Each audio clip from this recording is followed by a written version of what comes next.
Velociraptor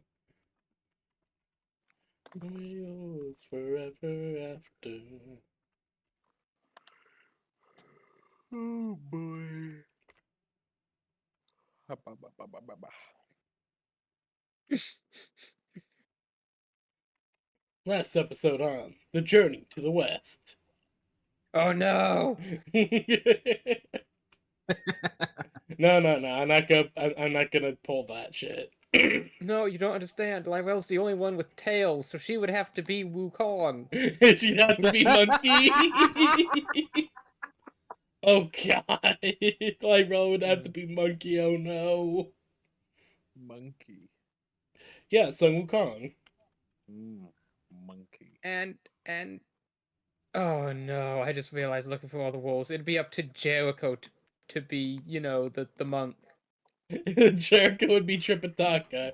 Who would be Sandy and Pigsy? Banui would be Pigsy. Pigsy.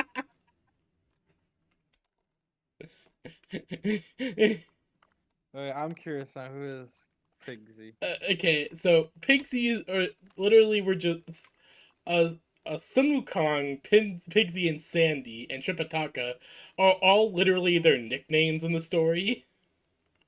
Their actual names are pages long. Okay. I see what Pigsy looks like. What the fuck? Yes, he is a pig. He is a pig demon. Hell yeah, let's fucking go. But but yeah, so we start. So the party after the events of the mining asteroid, a few new members of the crew have been added, and are now traveling along with the Starship Velociraptor towards their next destination. With the with everyone given some time to kind of relax, get things figured out, and do whatever for the for the decently long voyage. So who would like to go first? Uh, Let me think a bit. Someone else do whatever you want.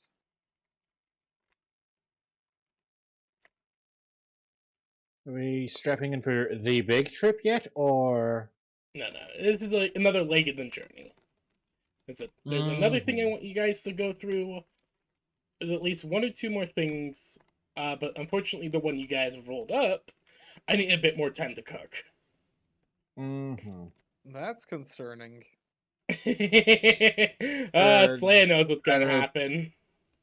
Jericho and Lyrell in the holographic suite playing Yu-Gi-Oh! No. It's another event. It's another pit stop event.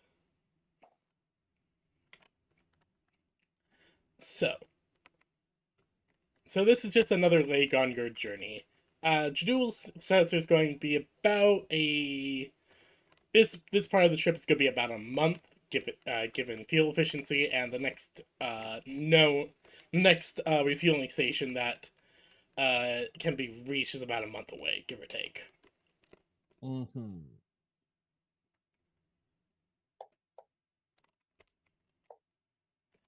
So you guys are given about a month of travel time. A month? An entire month with 30 days or 31 days? 30. The HUS calendar is primarily 30-day blocks. Yeah, they went with the 13 month system. Aha. What's the 13th month called? I have no idea. I don't remember. I'll have to double check my notes. Thrice-ember. No. No, December, bad. the sequel. No, bad. Hey, it's better than getting Halloween 2 Electric Boogaloo.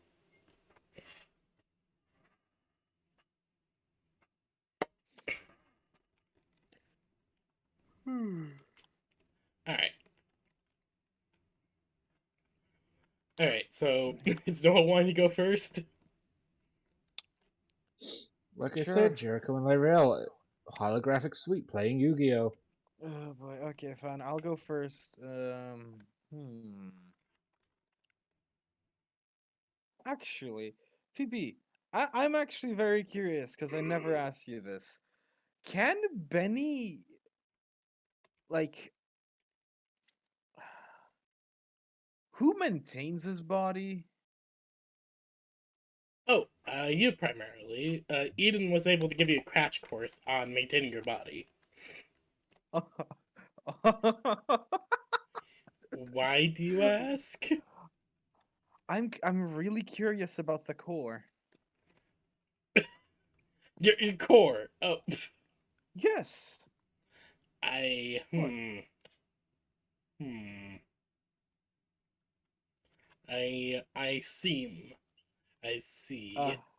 I see you have not predicted this one. No, I did not. Hmm. You're not allowed to rip out your own heart. I'm not gonna rip out my own heart. I just wanna. Okay, can I not scan my insides? Okay, yes you can. Okay. I thought you were gonna be performing a murder drones. No, no, no. Wait, can I? I'm not gonna let you. Okay. I'm not gonna Don't let you worry. tear out your own heart. I mean, I wouldn't be tearing it out, but yeah. Hello. Hello. Hey, Slaya, Wait, was she gone the entire where were you time? gone? Oh yeah, no, they said BRP in the chat. Oh, God, she wasn't here. Huh? Don't worry about Nothing. it. Don't worry. Hmm.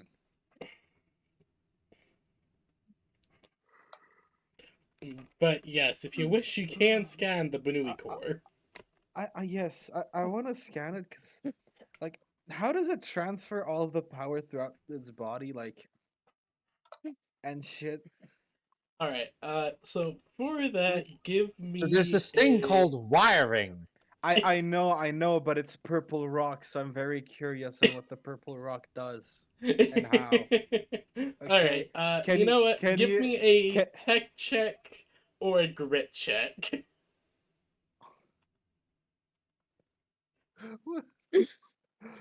Oh boy. Okay, sure. Wrong one.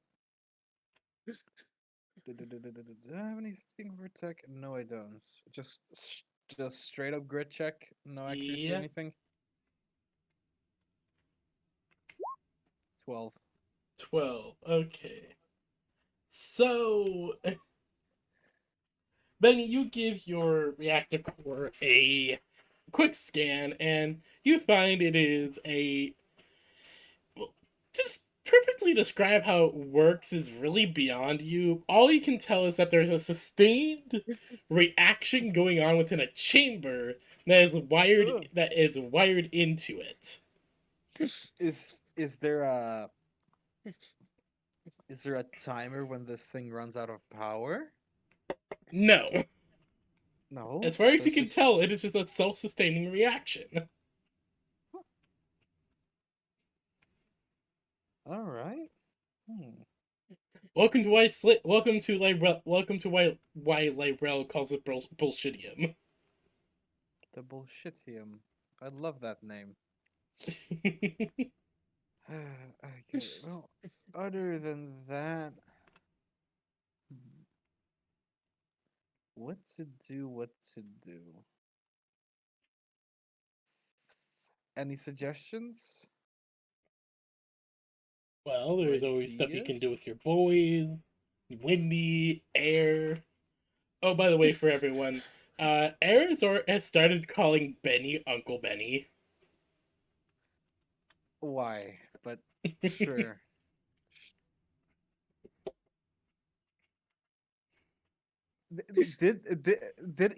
Wait, did Jericho even let this? Did I get the uncle status? She just started calling you Uncle Benny. This was not appointed by Jericho or anything.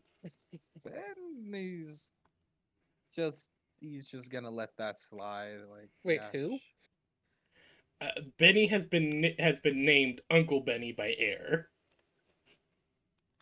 Air? Air. You know, the robot you guys got? Arachnid. Spider. Oh, okay, okay. Spider Lady. She hasn't given us her name yet. Yeah. Yeah, I just been calling her Air because, well, you know, that's just that's her name in the show. You guys haven't really. She hasn't given herself a name. You guys haven't given her one yet. So I'm just, you know, calling her by whatever. I'd rather let the father give her the name.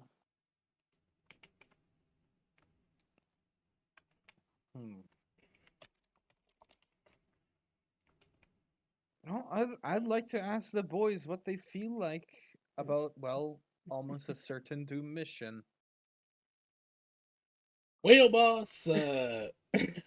Honestly, boss, you'd not believe how many certain Doom missions we've been on. And we're still considered rookies in our group. How many was it? 15? No, no, no. It was 23. That was our 23rd mission we were on when the boss recruited us. Oh God, was one of the suicide missions you guys trying to stop us then? Yep, that was the 23rd one, boss. Why do you think they strapped a nuke to one of those drones? Oh yeah. Oh shit, yeah, what We were happened just the with men that to act as a distraction. Well, that thing, moved behind you, blew up. Somehow I catched it. You guys were lucky for actually listening. Well, I mean, honestly, none of us were really expected to come back to begin with. It wasn't really luck, Lywell says as she drops down through an air duct holding a cup of boba. It had already gone through 7 half-lives, so Well, with that hello there, Lyra. type of yield and the degradation of internal firing mechanisms, it's doubtful it would have ever gone off.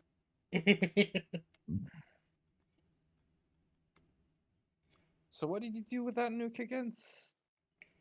So as I was saying, yes, it's very lucky for you. Now,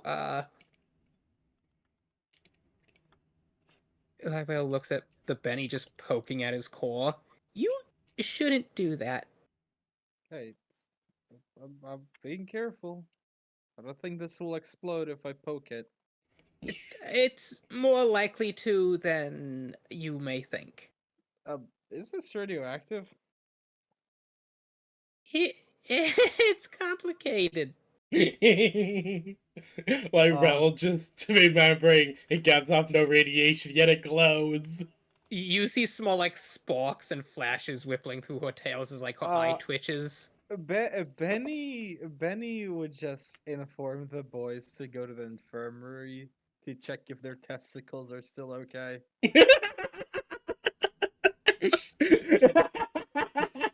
Last thing I want them to be is infertile. I will feel bad for giving them ball cancer. Hold on, let me catch. Okay, hold on. Let me roll the D100. No, no, no! I'm rolling the golf ball. 7. They're okay. Oh, hallelujah. Okay. Congratulations, they're okay. Oh yeah, Lyra, since you're here, question. Can you make the Atlas, or well, my programming, or whatever it is? I'm still trying to get used to all of this, because I can't just say my senses anymore. I mean, they're Can- still yours, so I think you could. Yeah, okay, as I was saying, can you, by any chance, make the evasion of the Atlas even more ludicrous? Lyra like tilts her head as her one ear flicks.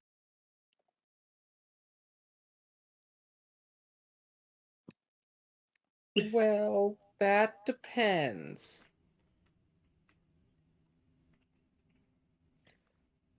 Would it be required to follow union policy and regulation?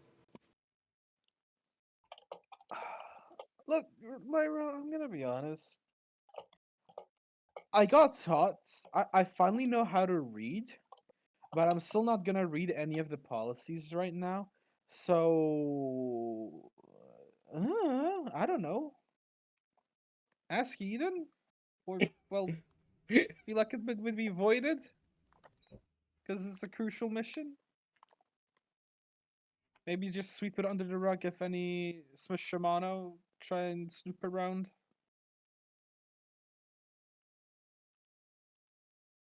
Oh, the stuff I'm saying is rather illegal.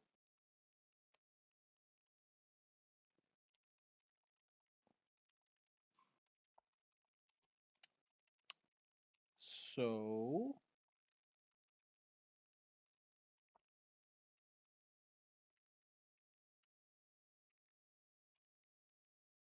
hello, Lyrel? 1 second. You see Iwell's fingers just kind of floating in air for a sec.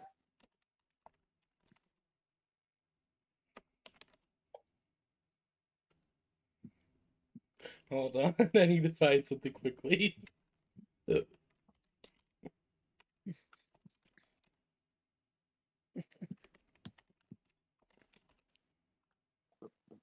Actually, now that you mentioned more ludicrous evasion, I realize I haven't actually modified my evasion yet for having the bullshitium nitro injectors. Bullshitium nitro injectors. Oh boy. Lywell smiles. Okay, I just got the all clear. Okay. Go all ham as much as you want.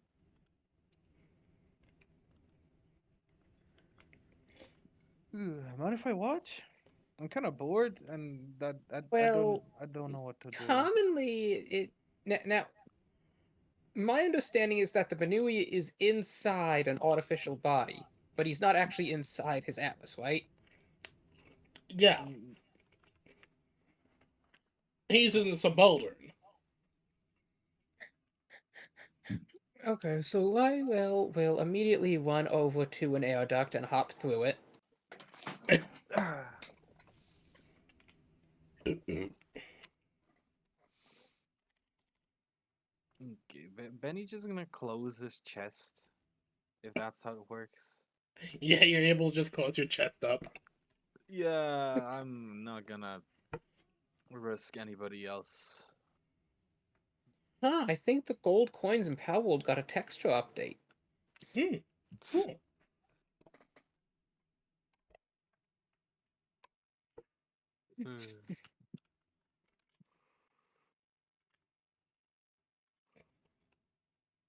cool. So, Lyrel, what are you doing?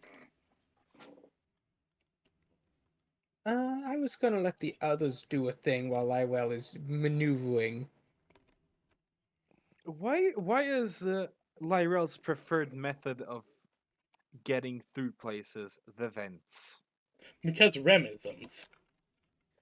Do they just have vents that the only purpose is just for moving? No, they just make sure all ventilation shafts, maintenance shafts, cable corridors, and other such areas are big enough for at least two of their kind to move through. As in crawl? Yeah. Okay. Okay, good. It would be a lot more terrifying if Harem was able to sprint out of it. Well, I mean, they can run on all fours. Their joints actually have a lot more rotational mobility than humans. Oh, sweet mother of God, they can do drive-bys. Just like there's a vent in a hallway. Fucking Rem pops out with a Glock, shoots someone, and just goes into a different vent. It's like Scooby Doo. It's like Scooby Doo with the fucking doors. Now, would I actually do that? Probably not. Not. That's because the Reb do not believe in violence. Yeah, true. Yeah. I'm gonna do stuff later. For now, I'm gonna let Lyrel try and do the stuff with the Atlas. See if I Right. get more. Let's see if I get Uh, even more evasion. Boshed. Is there anything you would like to do over the course of the journey? Tune up your mech, work on some stuff, anything.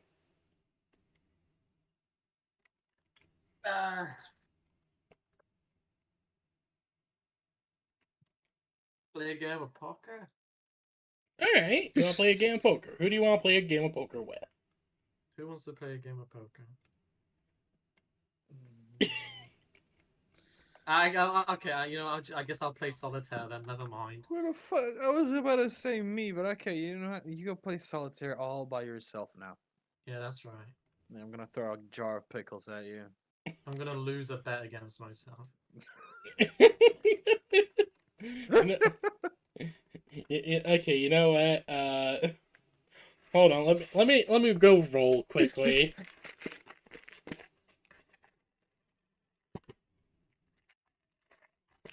Oh, Two golf balls are coming out for this one.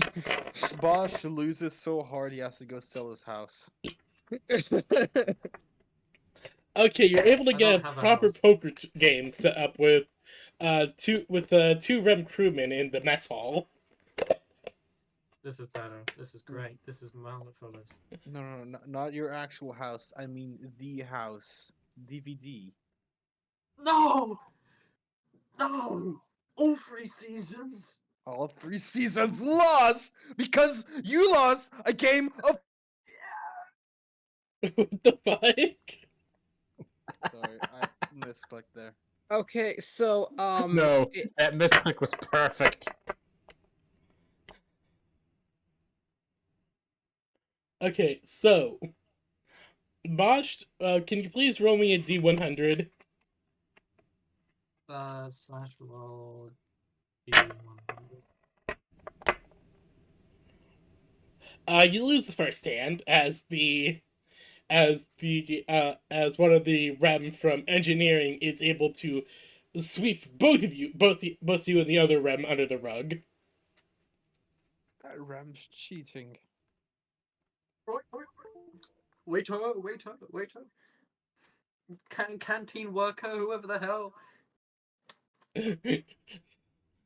So the Well, first, so for the second ante, the REM from engineering puts up a forklift, the other one puts up a forklift. So they're both betting forklift certifications for me. No, Oh. one bet a forklift, the other bet about 10K. Oh my god, he's just betting his entire life a forklift. Well, diddery doo doo. Let's. Do I roll another D100? Yeah, roll another Come D100. on, let's go. Let's go. No! For fuck's sake.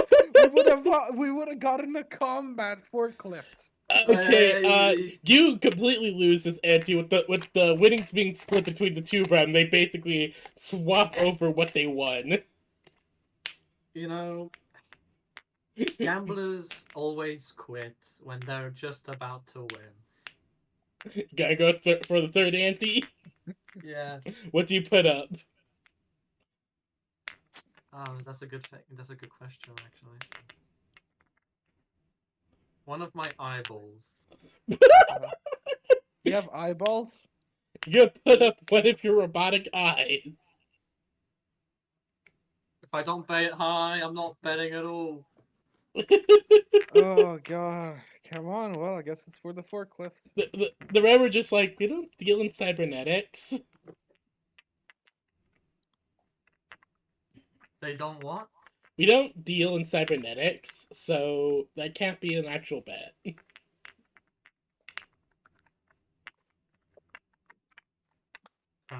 Ask for a loan. No, no, then I get in debt. Don't wanna go in debt. Benny can give you a loan. Let me quickly look through my character sheet and see what I could bet with them.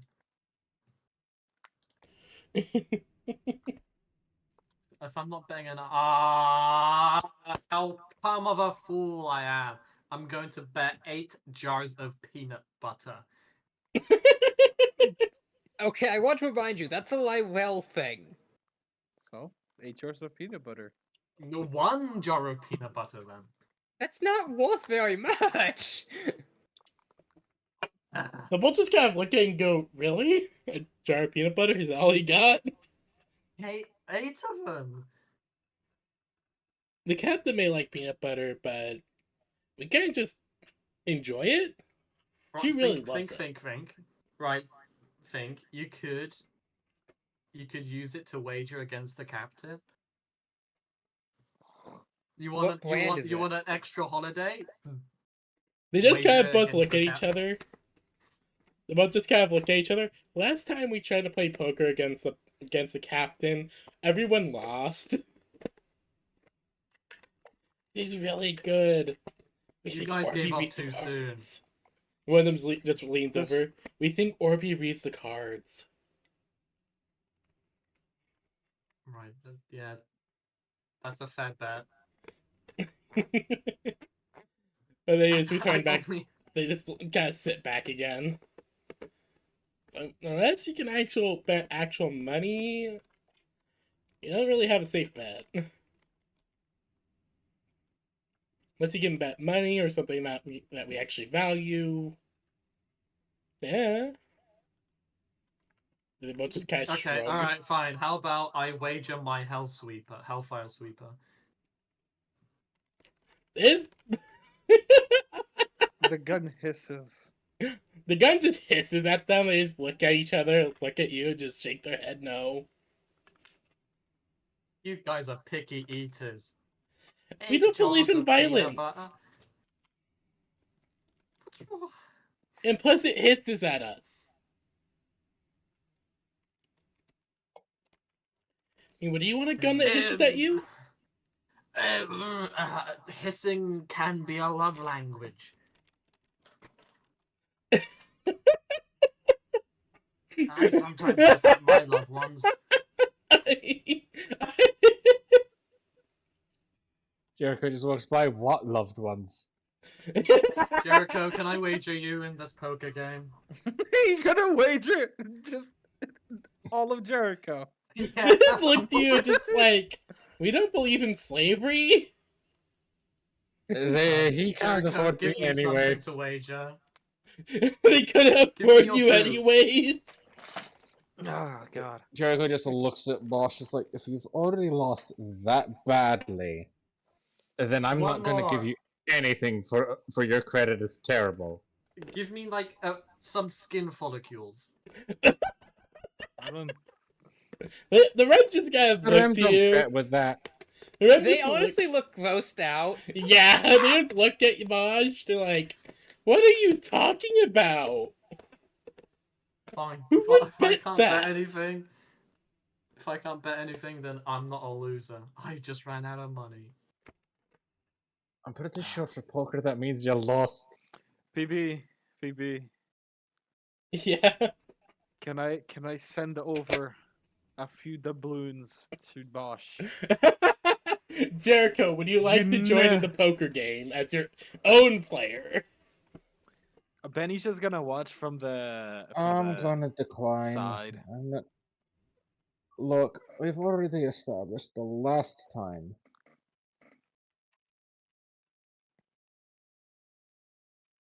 Yeah. that I'm heartbroken. the Rem are not a challenge. And clearly the challenge to Bosch. I just want to win one game. Okay, PB, can I send it some doubloons? Sure. You How can much send is a one- balloon worth? 20 peanut butters. Okay, now It's that's not a lot. Like, I feel like I should explain. I rolled some dice. You're at this table, these two Rem who look like they should be in middle school in their colored Power Ranger outfits. One's wearing a white Power Ranger uniform, and the other is wearing a blue Power Ranger uniform. And they each have like 3 hearts and a star along the shoulder straps. Jericho, I think you would have been around them enough to recognize that at this table is the chief logistics officer and the head of robotics and technical technologies director. These two that Yeah. Bosch is trying to gamble. Jericho's already beaten them. Pretty sure Jericho's already beaten everyone on this ship. No, because cats are lucky. You've beaten a good chunk of the people on the ship. Mm. If you've won so many poker games, why can't you just just let me bet something and you're not gonna lose it? I imagine Jericho just pulls out the sticker book of all the stickers he won. They wager stickers against Jericho, whilst they wager forklifts against me. Why is there such a big difference in price range here? Because I was not really betting that much to begin with. Hey, that was a limited edition collector's. Come on, Bosch. I said play. I can play. Yeah, I sent Benny sent you some money. Alright, Okay, I'm gonna. okay, he actually sends you some HUS credits. Great. Let's use all of the money at once. Which is it? Hold on, let me roll. Let me do some rolls quickly. It is about. Hold on.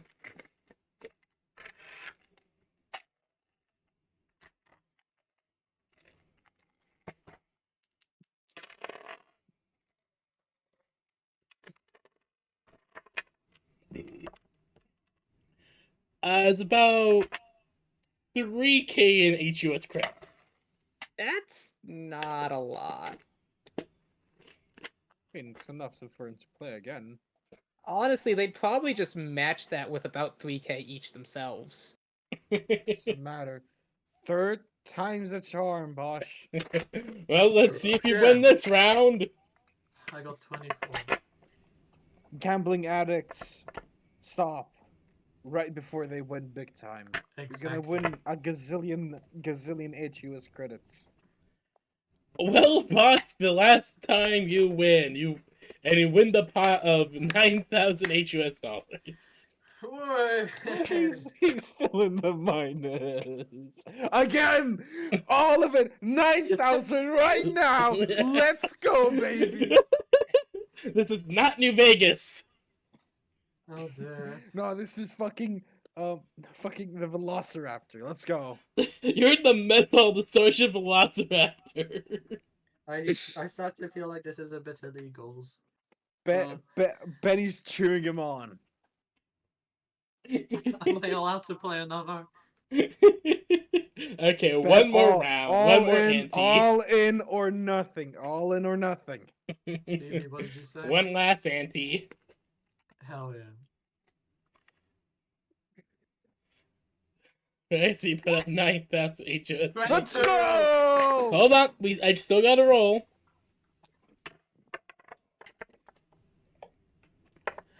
Oh, this motherfucker. The head of logistics takes the pot home. No. Benny just pops his ears off and just throws them on the ground. God fucking damn it, Bosch! Like the moment that they're off your head, the fucking hard light tech just stops working, and they're just like little sticks. God damn it! What? What is it? What? No, don't tell me I actually need these things on me to hear.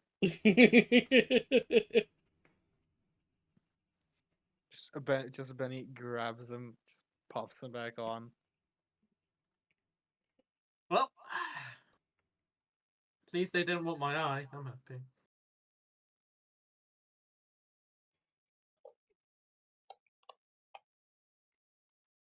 One of them would look up at Jericho and be like, "You sure you don't want a game?"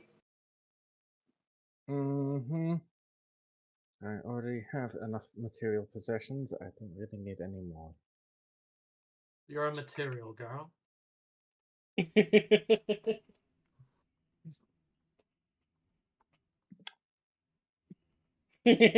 Gambling core. Ah, dang it. Ah, dang it. Just wait until Jericho learns just how bad Nikki is at gambling. He already knows. Oh, What? Bosch's gambling arc has begun. Your gambling arc, my gambling arc. It's not going Yeah, great. I didn't gamble. I just fueled your addiction. Yeah. Now I'm in debt. Yeah, All I will right. racketeer you. It's only 3K. Can't be that bad. Ugh. Gee, what the fuck are you doing? Well, it's not Castigating the quite enemies of the 3K, God because then you Hand. tried to go another round when the pot was 9K, so, But it wasn't his. You're 12K in debt. Yeah. No. He gave me 3. I won 6K. No, Therefore, 9. I had 6K. You still had 3K owned. Therefore, I'm still in debt 3K. Huh. Gingle gangle.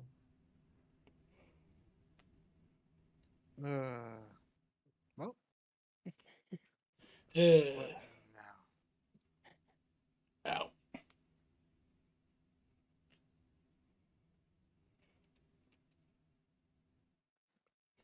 Alright, so the party cheat. So Bosch has begun his gambling arc. Lyrell, is there anything you'd like to do after you Lyrell, witness this poor show of gambling? Lyrell gets the news, blow up that there's gambling going on in the dining hall, and she quickly sends a memo to all crew personnel reminding them that recreational activities should happen in the rec hall adjacent to the dining hall. Well, Bosch did not know that. So is there anything you'd like to do after you send out that memo?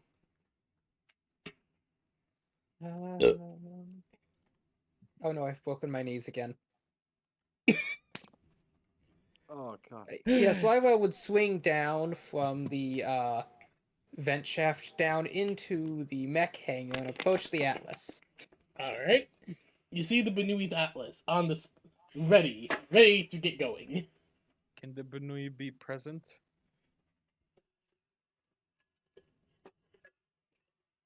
I mean, you'd catch up to Lyrell eventually. Yeah. Okay, yeah, sure. Benui there.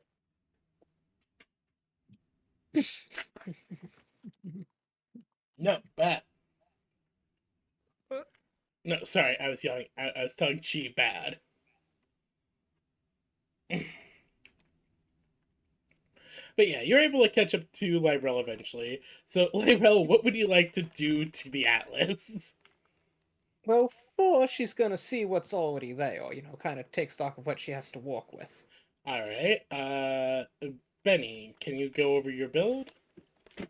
Oh boy, you know, I'm gonna send like everything.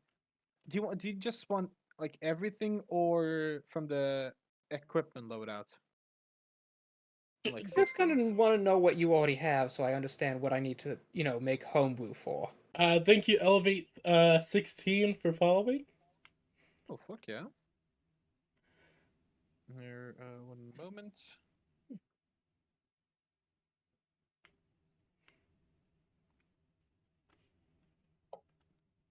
Sending you screenshots right now. Yes, and yes, definitely. Bosch is currently in debt to some cat girls. And me. Nah, there's no debt going to the Ram. They're getting their winnings.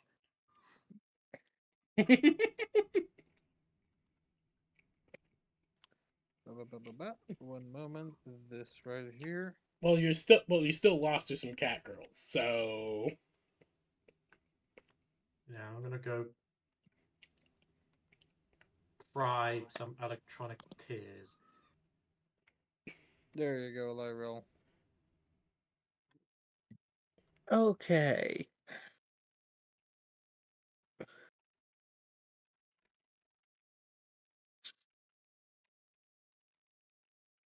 So, uh-huh. Uh-huh. Plus, since I can't put it on ComCon, he does have the cannibal shotgun on the Omni mount. Could you send me that Jericho. cannibal shotgun? Oh yeah. One moment. Jericho already put that on for him. No, I'm just noticing something. Okay. You're just trying to make sure everything is working correctly. Yes. See, I'm looking over at the Sensoranger 3. Yep. And you're kind of wondering how could this Banui be so blind? Yeah, also, like, I'm pretty sure the shotgun likely has a higher range than 3, which No, probably it means you does. can't... No, it has the same range of 3. Oh, dang, okay. Shotguns are threat 3. Lancer also falls victim to that, I see. Well, to be This is up to fair, you are using a gigantic mecha. and just gonna point out this is a melee and well everything's close up and personal. But Slay's just trying to make sure you don't accidentally fall into any pitfalls. Okay, but yeah, I could see some things that I can do to help increase this build. Yeah, I'm just pointing towards trying to do evasion a bit more. He says with 20 evasion already. No, yeah, I can think of a few ways to get that like up by 3. I'm just trying to see like what are your system point capacity? Okay, halls. It's 11 right now. I wish it was more, but the build I'm going it keeps me limited. I did sacrifice a few hull points for system to get one more system point for reactive weave. Or well, Jaegerkans too. Hmm. Like, cause while I can make stuff, PB does want the stuff I homebrew to still have system points requirement. Mm. I'm willing to have that be waived off a little bit. If you give me a Okay, decent let's reason. see. Because I do still want there to be some balance.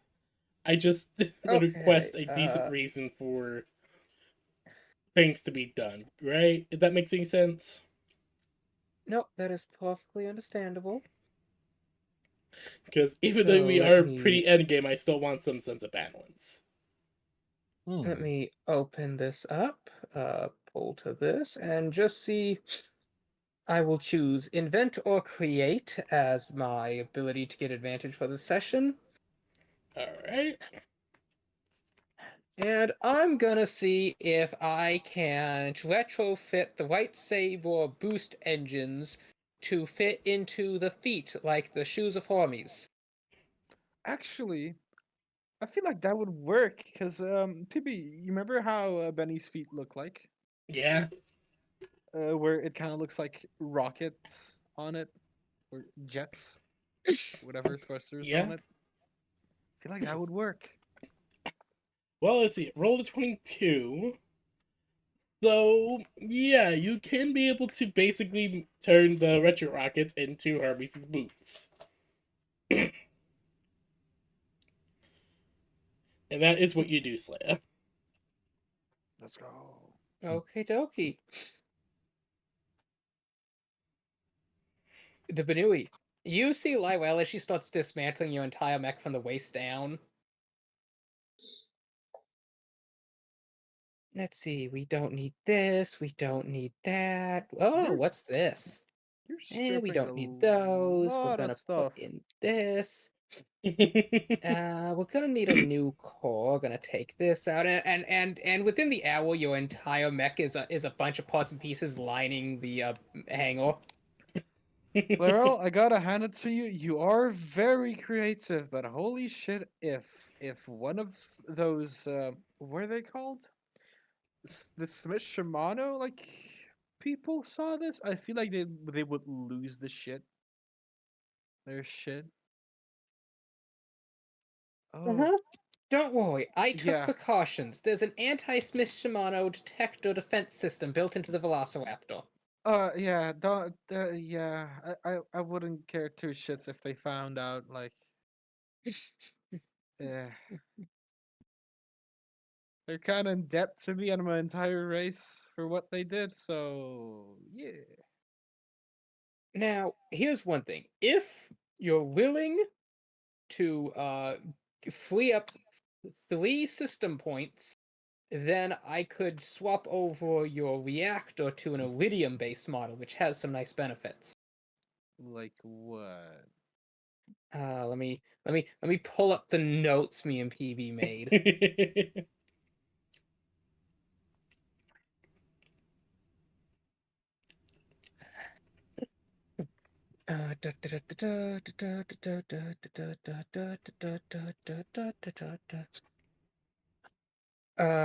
It would boost your E defense by 2. Hmm. Uh, it would allow you to get Iridium-based modifications. Uh-huh. Uh, do, do, do.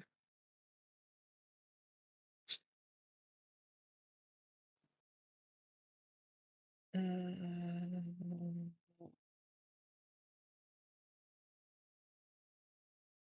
Okay, it could enhance sensor ranges. It could enhance range DPS. It could gain the activated core system of reviving an ally mecha. Mm-hmm.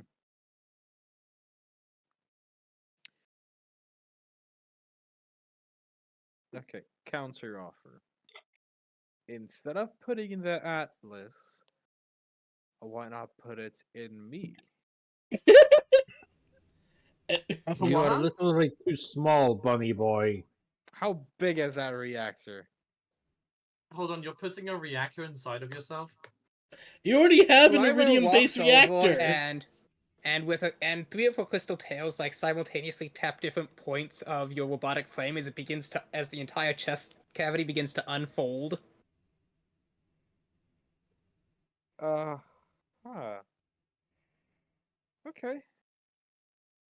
Lyra starts taking some wires, plugging some things in, looking into her, hooking stuff up to her data pad. Um, okay. Okay, that is that's not very good, only a 15. What what kind of systemware is the Benui running?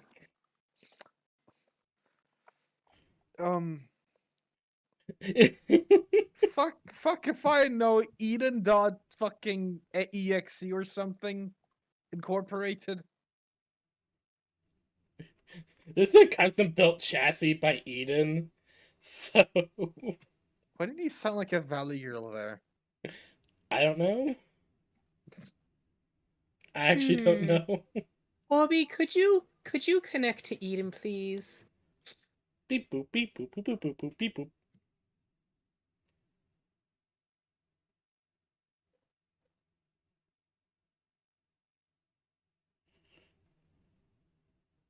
Okay, well, I don't like having my insides opened. I'll let this slide. Don't worry. I have a doctorate in this.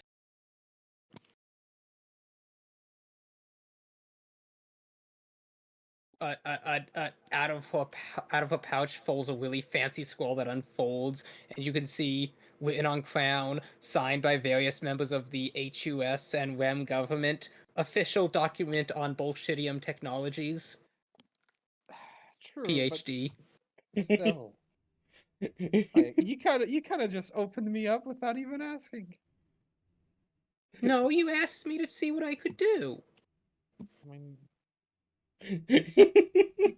you could have put another question of, can I open you up any to see what I can do? But no. But I will tell starting confusing, but your request requires it. okay. I will not argue with this. Just finish it up.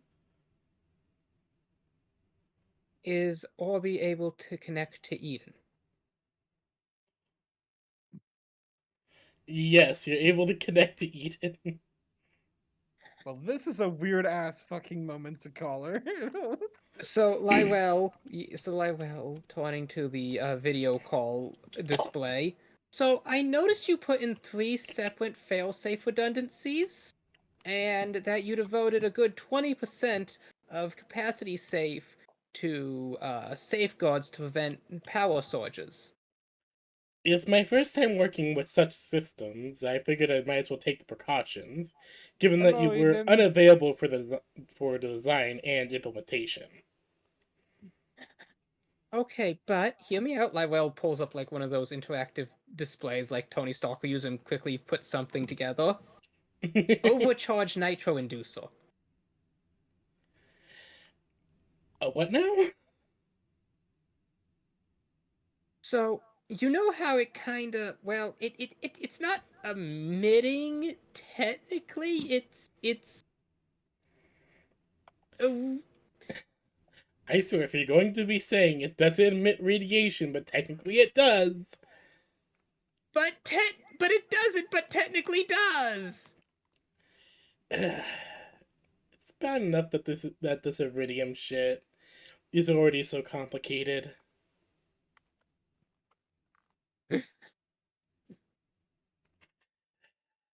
Wait, is What do you this suggest we do to upgrade the Banui? Simple. We're gonna collect the excess feed and put it back in, and it's gonna charge a chain reaction. Won't that cause overloads? No, it'll cause overcharge, and then we vent that out through the auxiliary system, which will be wired into the weapons and movement ignitions.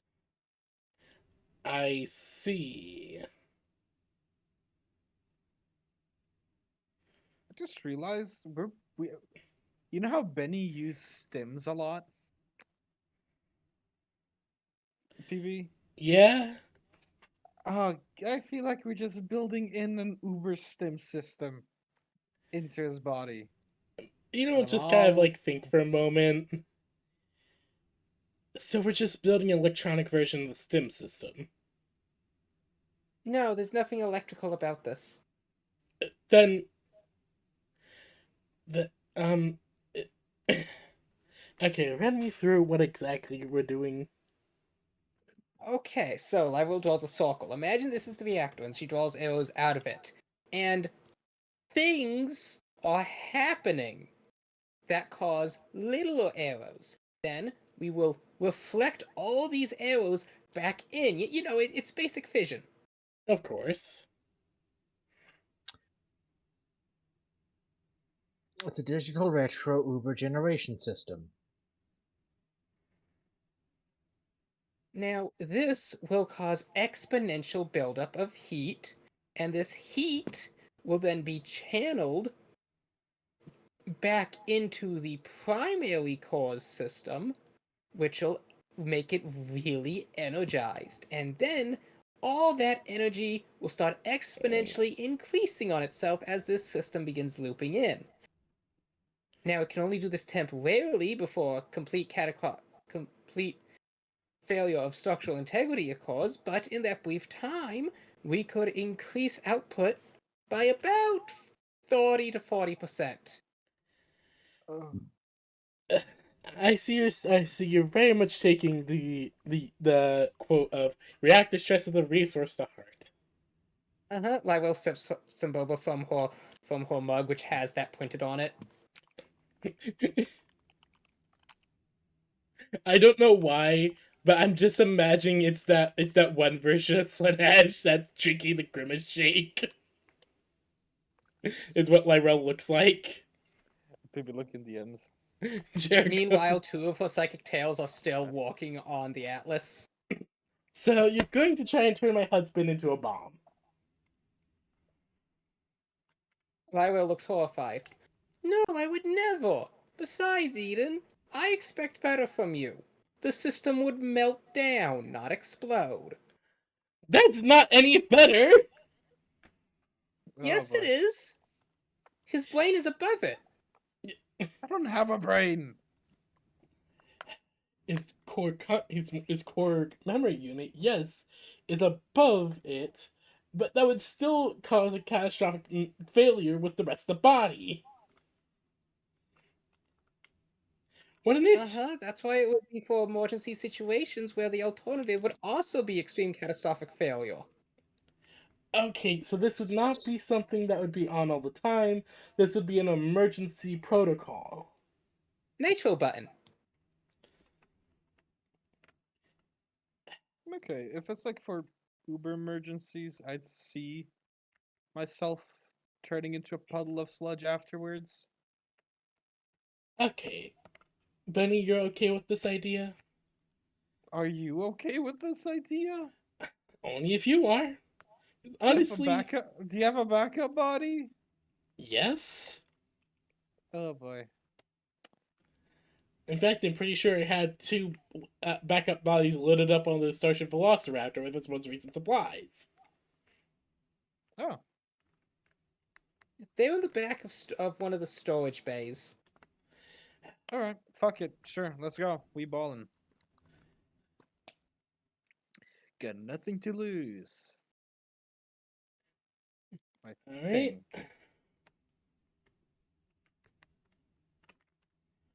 Alright, you have my permission to do this. Lywell smiles as she holds up something, and just like takes out an arc welder. Why do you know welder?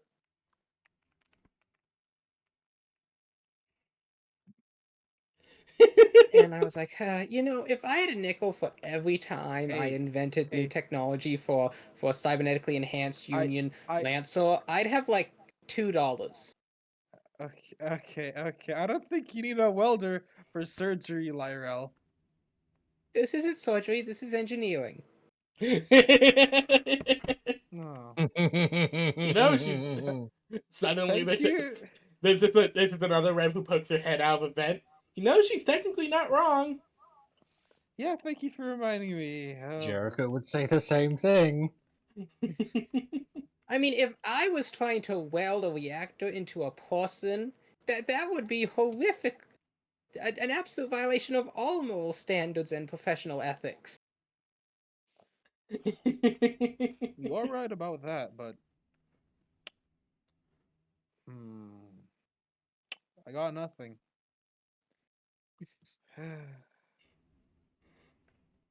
All right.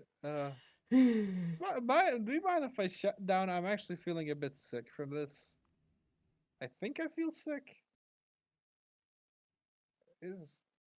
Can I Okay, feel the sick? meteorite Can and I? Power World landed literally 1 foot in front of me. PB, can I feel sickness? uh, give me a coin a 1d2, please. Oh, what the fuck? God damn it! I pressed the panic button. Would I have that on Opera? What's the panic button? I think it's F11 or F12, where if you...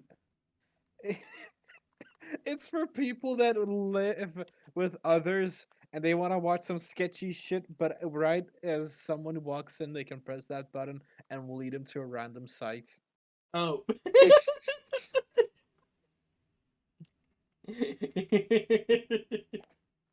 One moment, I'm loading up roll 20. Can you just roll the a 1d20 1d2? You know what? I'll just give a coin flip. Heads or tails. Yeah. Heads. No, you cannot feel sick. Oh. You I think you feel sick, but you're not exactly sure. I'm just Benny's just gonna lay down and just shut down.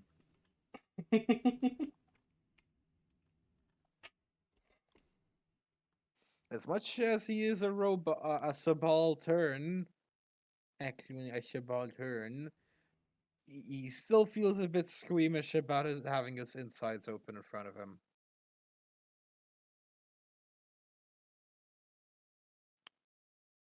Sometimes I dream about cheese. I'm gonna hit you with a whole wheel of Parmesan.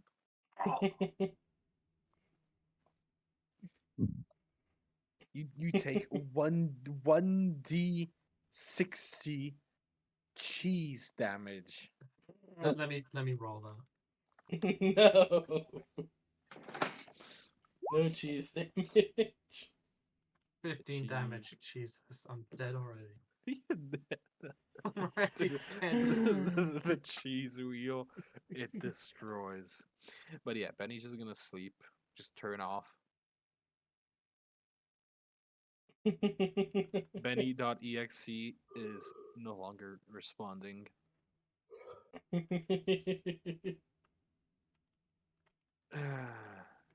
Well, I didn't think this would actually go through in my opinion. I thought me saying like, what if you put the reactor in me instead of the Atlas would get shut down instantly, but oh boy, was I wrong.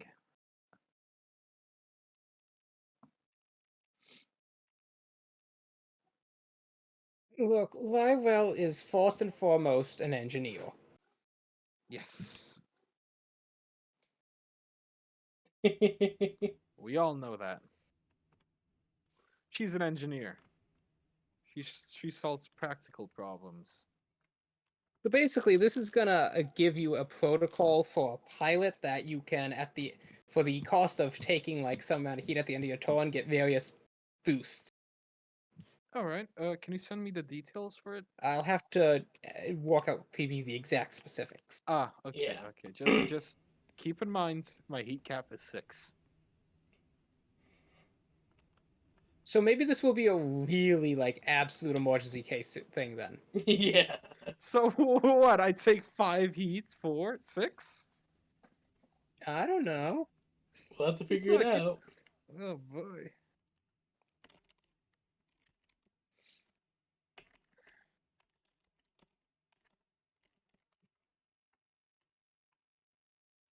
I don't know why, but when Lyrell was drinking her boba, I was thinking that she just looked at the bunny like this.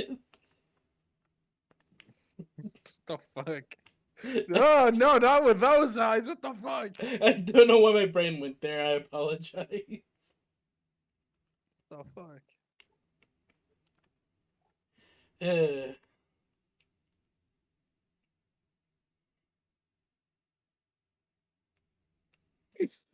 okay, so.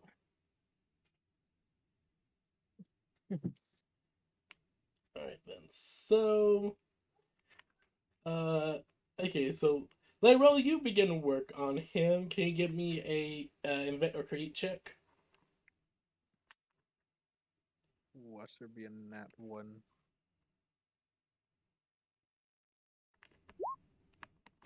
31. Whew. Nearly a perfect crit. Wait, how So much grit do close. we get? At what level are we actually? That 10. we are level 10. Wait, how much grit do we get? I think I. 5. Ah. It is Huh. half your license level, rounded up. Ah, yes. Sustenance. Right. So, So you guys are Lyrel, you spent a good like 2-3 hours cooking this shit up.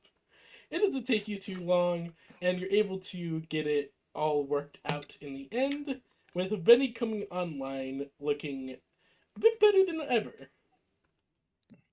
Oh, fuck's sake. One moment, buddy. Oh god, thank you for telling me, explaining it that way. One moment.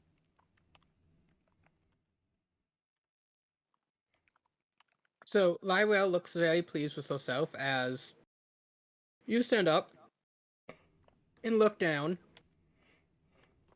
at your snow white chassis with light pink accents and hot pink RGB core.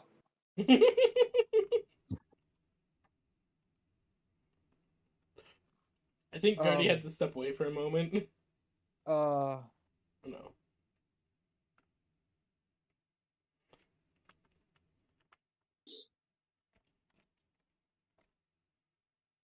Everything okay, Benny? how was I supposed to feel again? My brain farted right there. You feel great as you wake up, and so can you re-describe how Benny looks now? Looking down at yourself, you see your snow white chassis with with light pink details and uh and a hot pink RGB core. Think like Iron Man. Okay, okay. I, I, I. The fuck? CPU is stuttering. It's How Lyrel, you- of course. It's going to be pink. Why am I white? It looks pretty with the pink.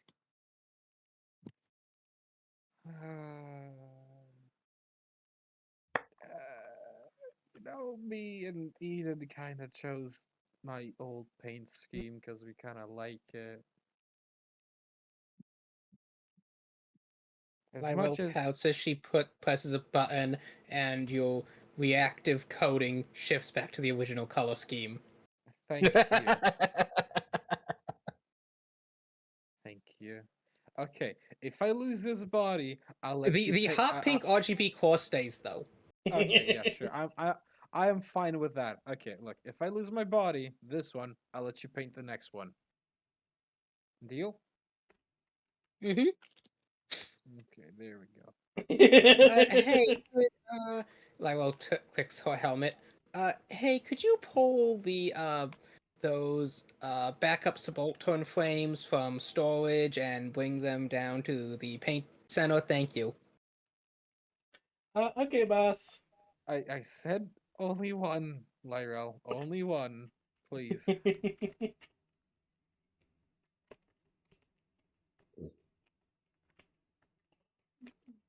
Okay, so, why I feel like everything's going a bit too fast for me right now. What did you do? What is this reactor? I basically upgraded it to make it put out more energy, be more efficient.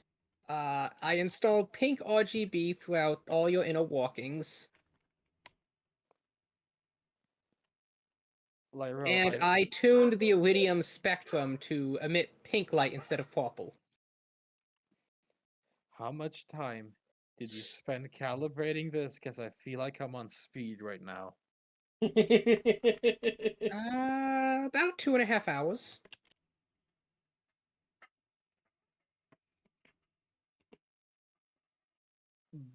Benny is just gonna twitch like a lot before you see him just bolt like into the opposite direction just instantly. Just Wait, don't you want the specs for the improvements? Benny would just do a U-turn instantly, a fucking drift on the hangar, and come back like almost hitting Lyrel.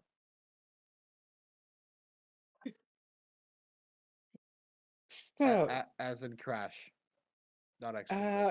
Higher speed, higher strength, improved sensor range. It should be an overall around 30% physical improvement.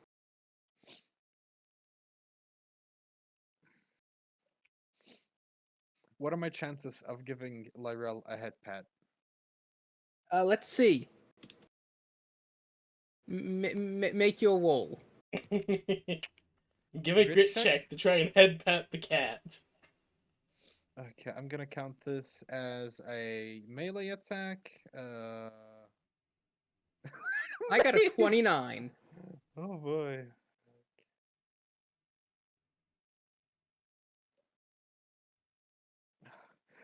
Okay, PB. Can I use apply fist to faces, but it's not actually me using my fist to punch your face for this? You want to use apply fist to face to give her a head pat. Yes. Okay, give it a try. 19. Unfortunately, you missed by 10. Well, I only wanted to give you a head pat. You just see him, like Rel just immediately duck underneath your hand. Did I do something wrong?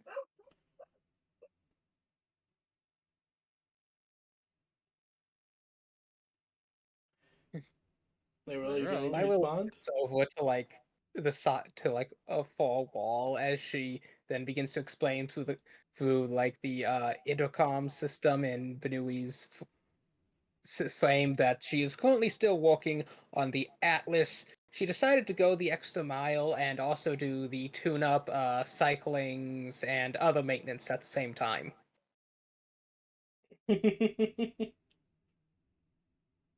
Huh. She has no time for head pats. Sure. All right. Well, Benny's just gonna go try and control himself a bit. By that I mean just get used to it. There's now a new display on your HUD that is currently it says Iridium overcharge, not primed. And next to it is a button, prime. Can you make like you know how you want to unsubscribe from something and they say like, are you sure you want to unsubscribe, and you have to click yes again. Can you add that to that so he doesn't accidentally just activate it? I will explain that priming it doesn't activate it. That's just readying the system for if you did want to activate it. Ah, Yeah. It like shifts mechanisms in place but doesn't actually do anything yet. okay. At least he did. At least she didn't touch the legs.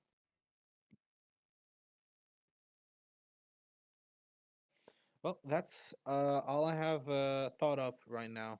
So whoever wants to go next to do their stuff, please. Right? I am running out of ideas. Alright, Lyrel, Jericho, is there anything you two want to do? Jericho's mostly just been tuning up the Bismarck. Alright, give me I a do tech check have for a that. plan. It's just going to be lengthy, so I wanted everyone else to get their stuff in first. Ah, okay. Jericho, give me a tech check for that.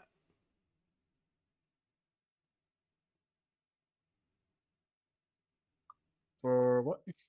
For tuning up the Bismarck. Mm-hmm.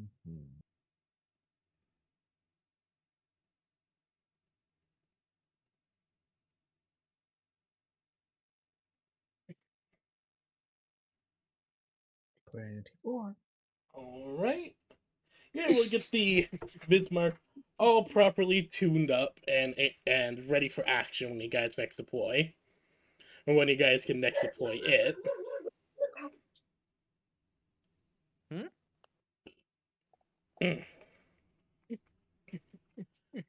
Basically, Jericho is getting his mech tuned up for the next deployment.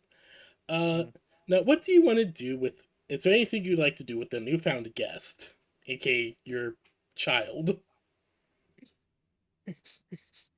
I probably spending some time with them. Yeah. Would you like to try and give them a name? What do you mean try? Well, would you like to give them a name? That's what I mean. Sorry. Then Jericho probably would. Anything you want to name them? Jericho would say Rachel. Rachel. Rachel. All right, hold on. I'll add that into my notes.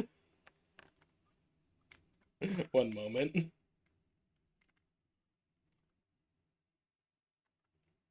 The fuck, PB? What?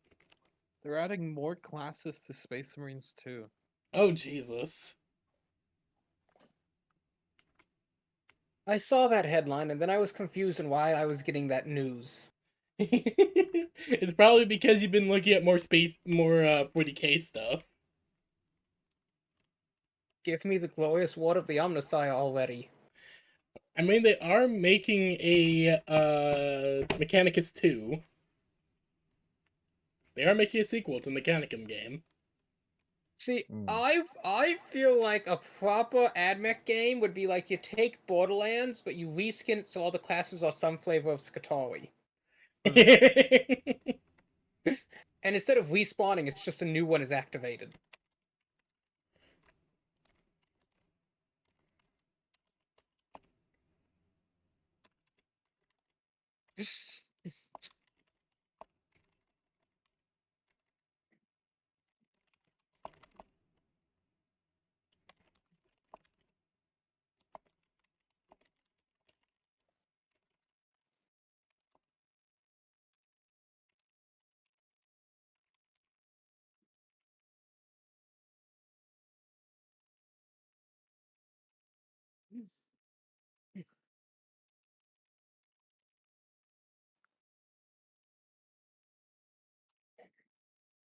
Right, notes added. Is there anything else you want to do? Like spend time with her, do whatever?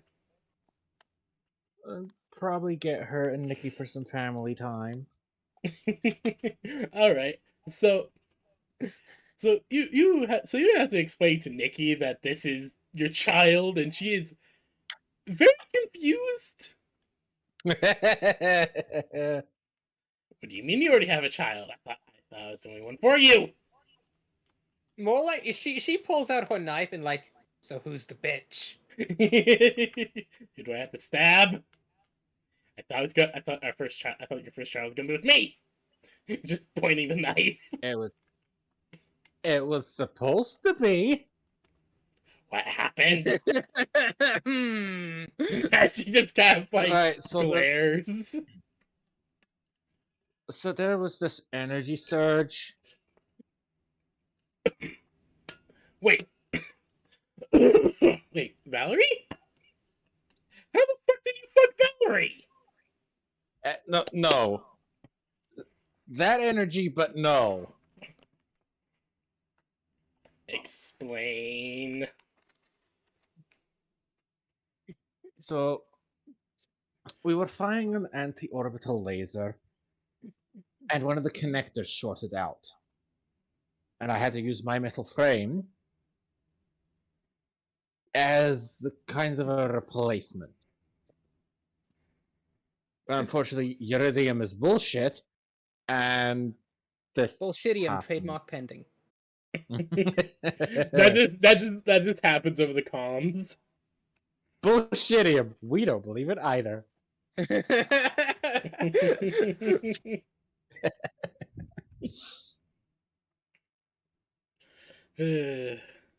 Anyways, as you were saying.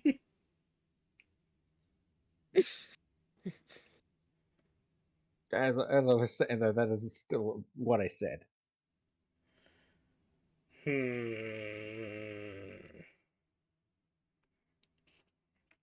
So she's your child because Because iridium is bullshit, so I'm a father, and there doesn't appear to be a mother. Hmm. With that being said, Lyrel also wants to adopt them.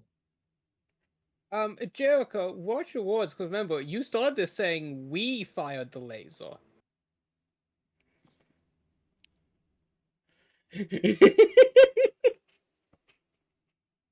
Jared, Jarek isn't good with words. She just kind of looks at you, Jericho. So she's the mother.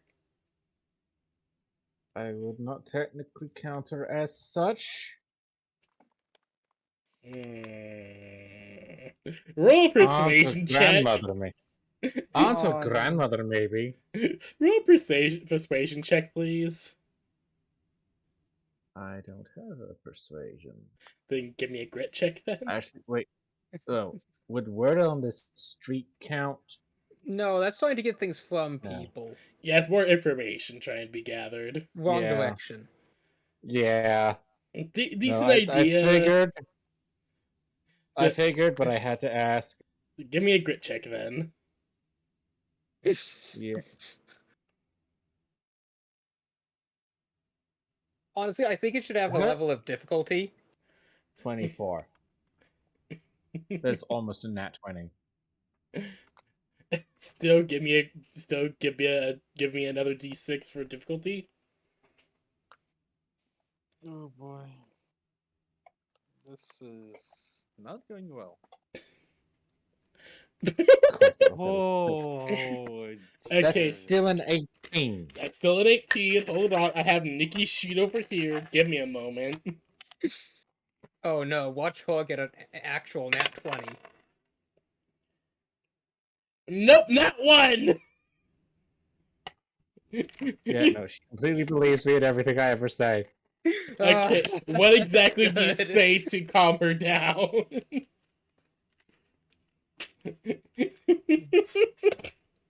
As it's very clear that she's believing what you're saying. What do you say specifically to help, like, calm her down from wanting to go stab Lyrel? I'm saying, well, I mean, Lotto activated the laser, but she made the laser, but the laser's kind of the energy of the laser is kind of what made it. So technically, if we want to say mother, that's technically the laser, not Lyrel. Hmm. And I'm pretty sure it blew up afterwards. Or it might just not be in service now. I don't know. So there is no mother.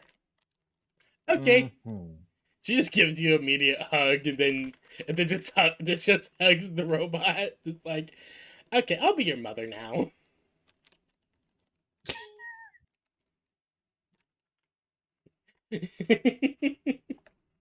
Well, I suppose that's settled.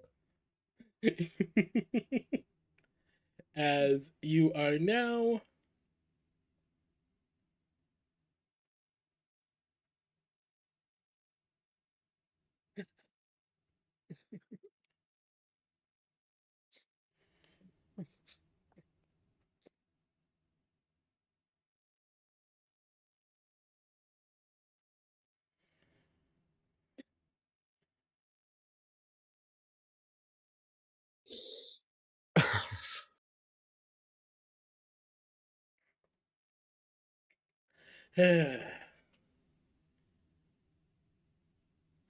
BB, But- how's the throat?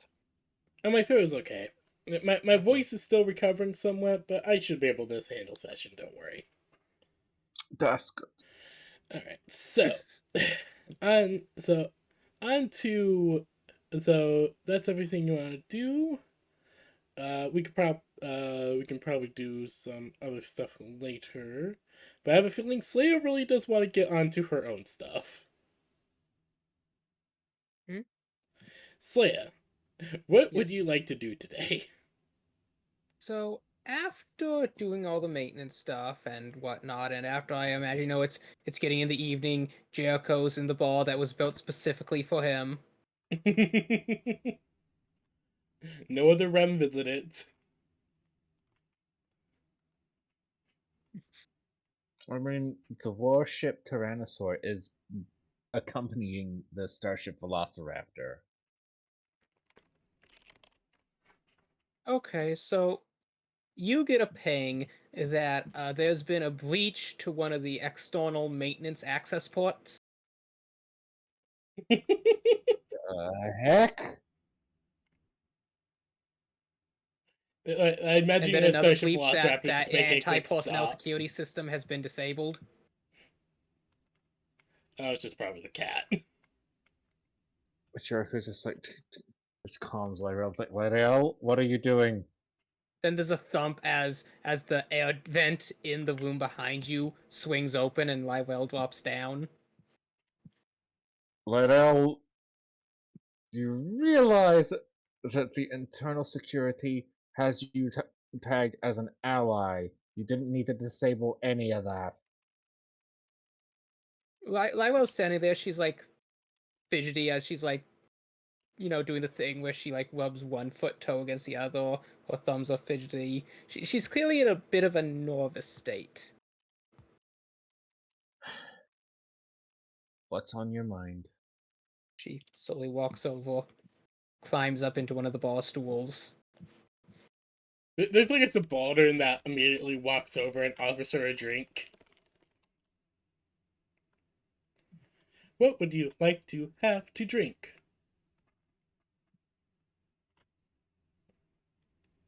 Lywell looks slowly up at you, Jericho, up through her bangs, as she's like, about the asteroid base.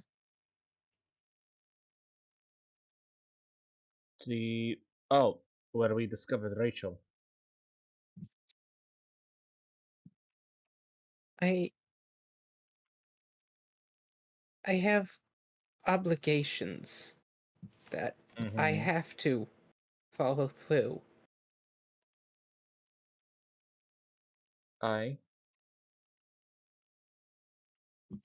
I need to be the spear of my people.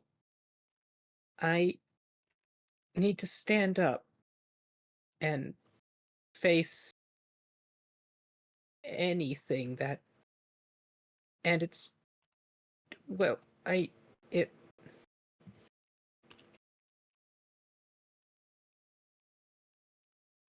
Mhm. I.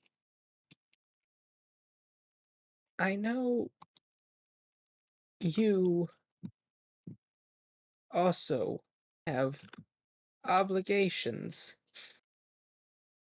Mhm. Indeed, I do. And that these obligations often won't line up. That's right. That's what I was. That's what I meant when I said that you're Rem and I'm Union. We have Union has its own interest. It's not that. Oh, okay. It's not that I think the Rem are lesser in any way, but the Rem aren't Union citizens. Well, actually, no. No, the Rem formed the Medicorp. They would be Union citizens now. That's Yeah, that's why Lila was so upset when you said it. man. I let my mouth get away on me there. I kind of forgot about that. It means 'Cause it's Union like- is actually obligated to defend you, lot. Is as obligated to defend you all as. You know what? I'm going to say I'm sorry. I spoke out of turn.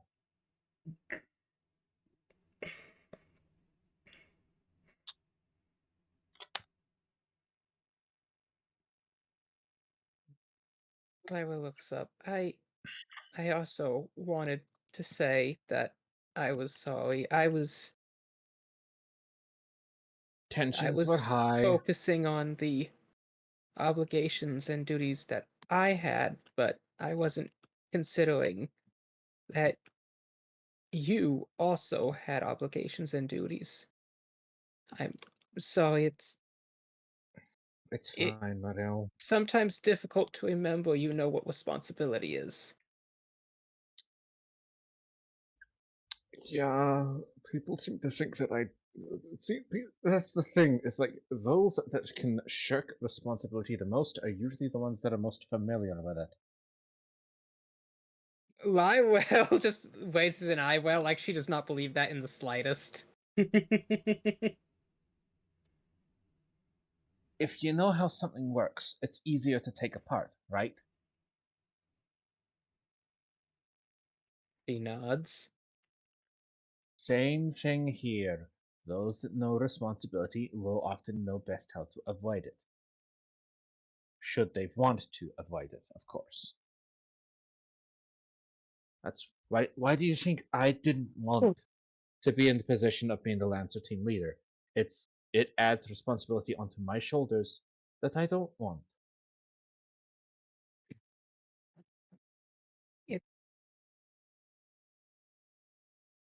Mm.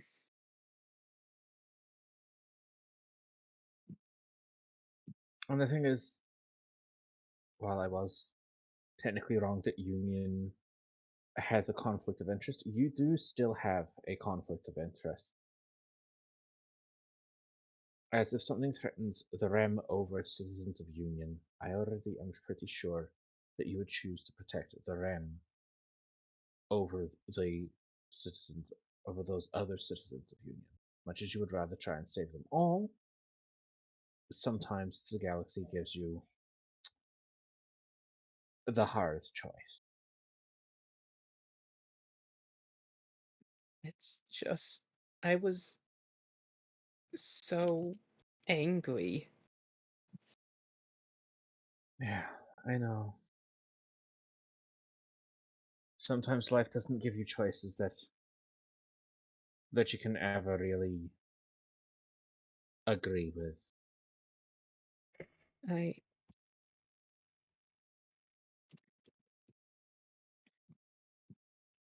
and I wanted to thank you for stopping me. It's alright, Lyrell. That's what friends are for. They stop us from doing stupid shit. Just like you've stepped in to stop me from doing stupid shit from time to time, and that I expect that you're going to do so again. That is the exact reason why Eden recruited me in the first place.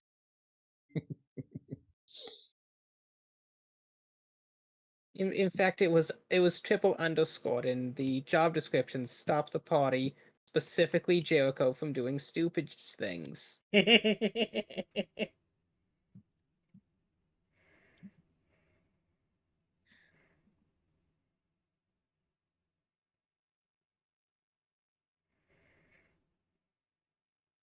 Aye.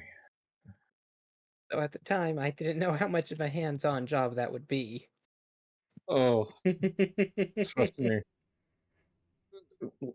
Controlling a Lancer team is usually like herding cats, as the saying goes.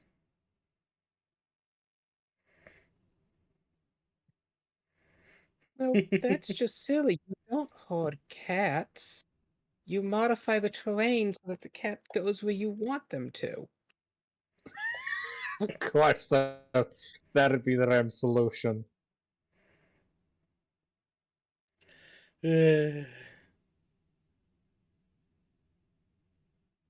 Oh, that's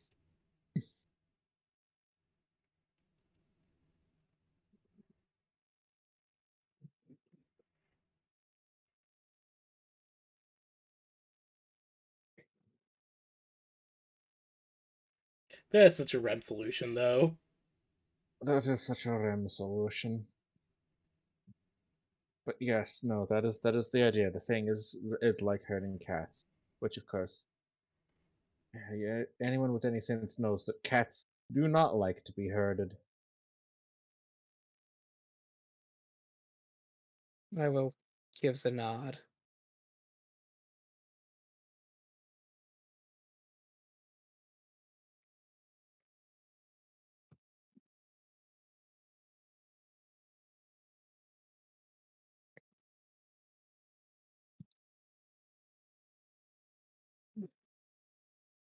So, what are we gonna do? In regards to what? Hey, we've discovered an entire new race, species, sapient Aye, biotech organisms. indeed. I I put a gag order out to stop immediate dissemination of information.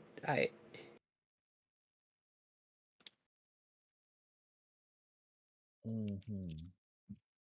I'd say that we need to develop some kind of contact protocol. If more of them are out there, we don't want another incident like what happened at the station.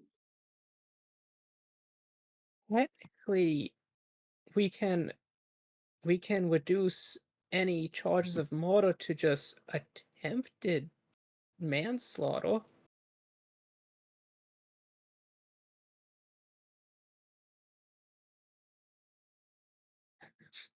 But how are we supposed to tell a galaxy that's already in the initial stages of a civil war that, oh, there's this entire other race of people? Like, resources are rather difficult to secure at the moment. Supply lines are down.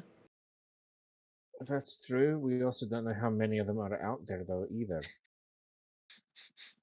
Exactly, and do we tell them that they have shown a tendency for murderous violence on initial contact with organics? Or do we leave that out and potentially let many people die because of it? Like I said, I think we need a contact protocol. Something that, if one of these crashes, that it is to be given a 3-day quarantine, should we say? So, do you really think that the Senate would accept the idea that if one of these shows up, they have to abandon whatever facility they're at for 3 days? I, I don't see them agreeing to it.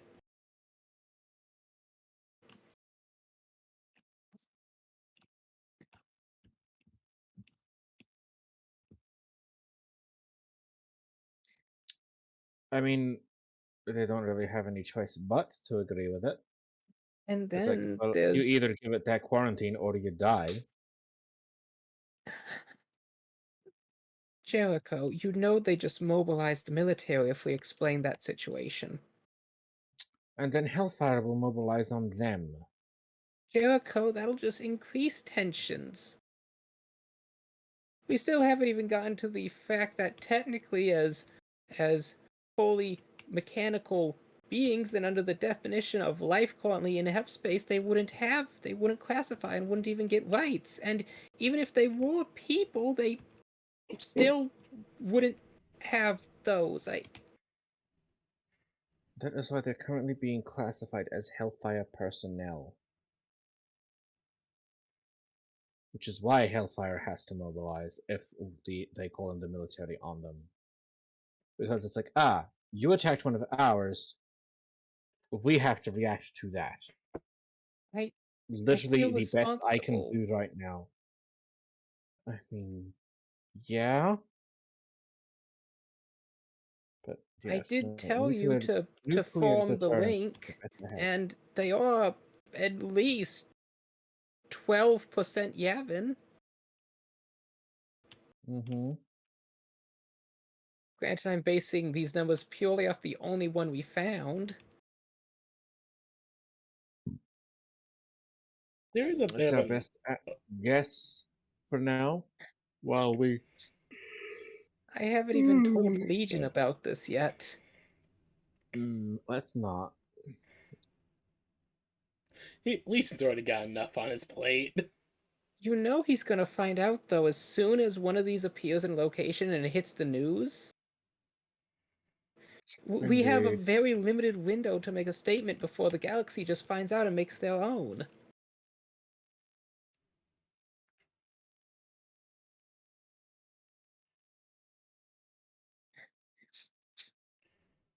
And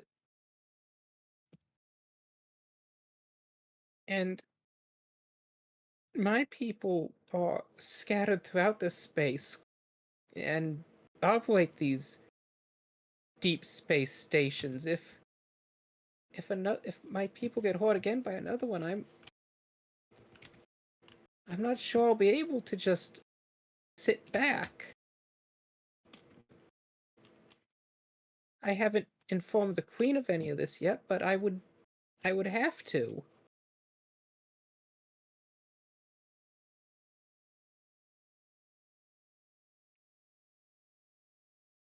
Like I said, contact protocols, because I'm very sure that the REM will understand the need to stay away from danger. There's a knock on the door into the room, Mm-hmm. Come in. and the door will open as Rachel will poke her head in. Oh, you have a. Oh, hello. She just waves to Lyrell.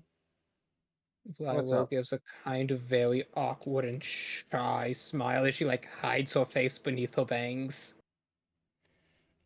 I'm sorry that I overheard. I was going to come over and ask regarding what the thing in the storage bay was, but I may have a solution. All right.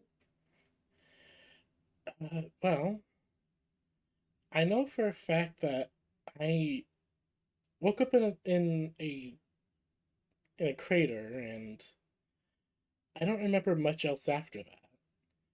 But Mhm. maybe I do remember being shot at by stuff, somewhat. And you reacted to that?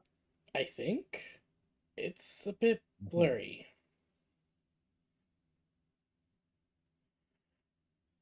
So Makes maybe sense. put out a warning if another one of my kind is spotted, to cordon off the area that they're in. That is what I was proposing. Maybe not full abandonment like she thinks should be done, but more minor quarantine. I said that as an attempt to try and empathize how the other factions would likely view it. I. Either way, Hellfire will probably make a statement that these exist. Oh, They are about Hellfire that, personnel. Do I not did engage. I did actually get in contact and had some uh land uh that I had recently acquired somehow. Jericho, have you seen my bank account lately? You haven't shown it to me, so why would I? She quickly pulls it up. Look how many zeros there are, and look how quickly that number's going up. You're Yes, seeing that a is lot standard of Lancer pay. yeah. No, this is a lot more than standard Lancer pay. I It believe is that's also in real investment. time going up by the tens of thousands. I do believe that is also some investments I made for you for the Starship Velociraptor paying off.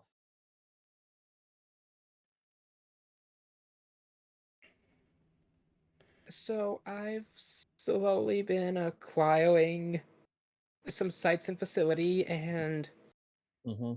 had But also, any. do remember that you own Hellfire stock, and Hellfire is currently doing extremely well on the market. Actually, it's about that. That's something I've been doing. You hadn't sorted. Oh, that is so unfortunate. What? One of the uh Ichthyodeos. Ichthyodeos? One of the purple deer Ichthyodeos. things was walking, and the other one got its butt stuck on its horns and was just kind of flopping midair.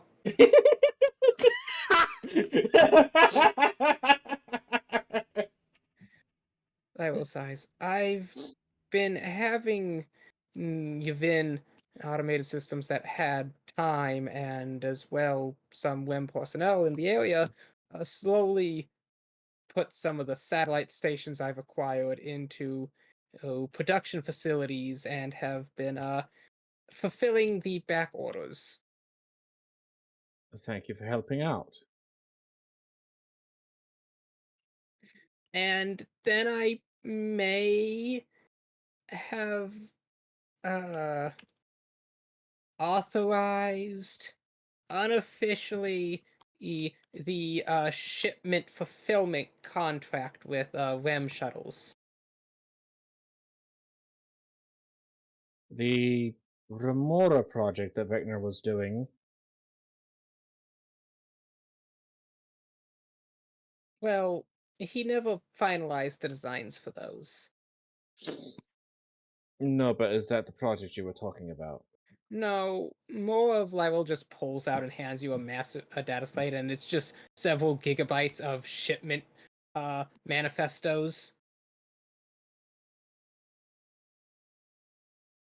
Take So, X you've been- product from Y station to delivery site. You never actually secured anyone to deliver your goods.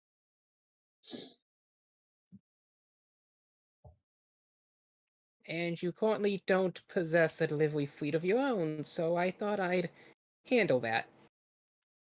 Thank you. I meant to explain this, I don't know, like 2 years ago, but somehow it never came up.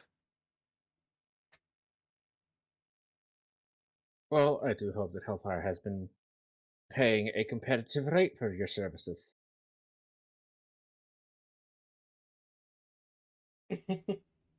Lyril slowly avoids eye contact. Don't tell me you've been working for cheap. Well, financial means isn't the end all be all. There's just like a bit like you just see Rachel just kind of bring herself more in. Don't tell me you've been working for my dad for cheap. Cheap is a state of mind, and we view quality service as never cheap.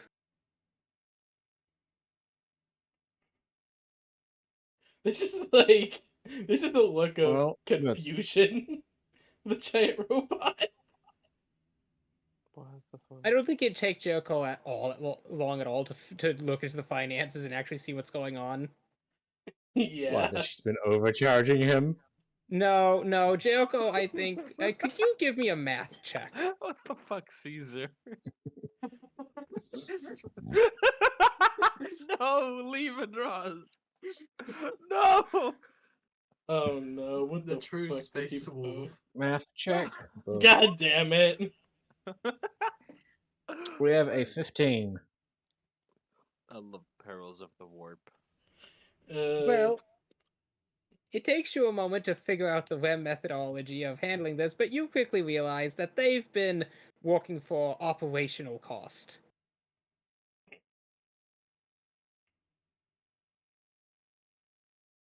You've been working for cheap.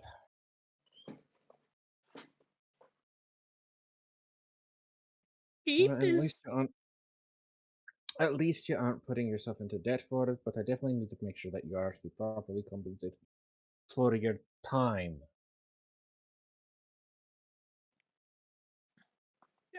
cheap is a such a derogatory term.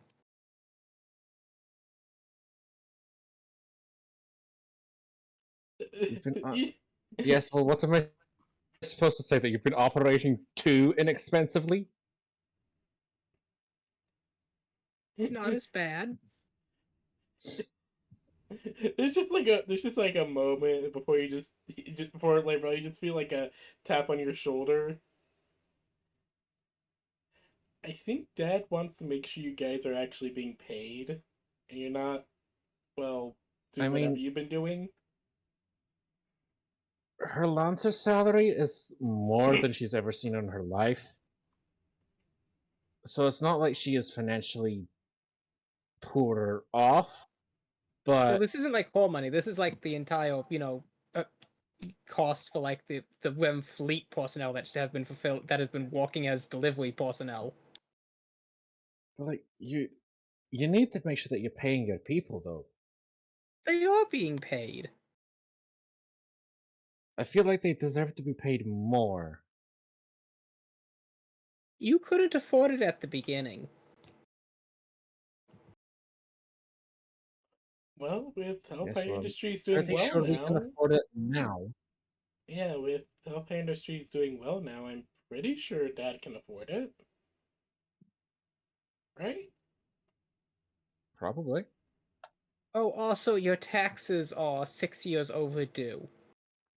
And the REM financial bureaucrancers have ran out of excuses. Meanwhile, the Ugh, fucking- Rem head of finance slamming her head into a table. And she's now managing not only the REM but also some other megacorp. Ah, damn it. Hellfire's supposed to. Damn it, those are supposed to be filed automatically. That was on one of Vecna's drives. God damn it. He didn't trust anyone else, so it was an internal system.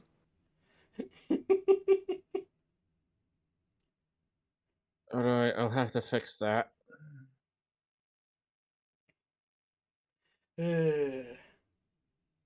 Just cue Jericho just queuing up background processes to do that as they speak.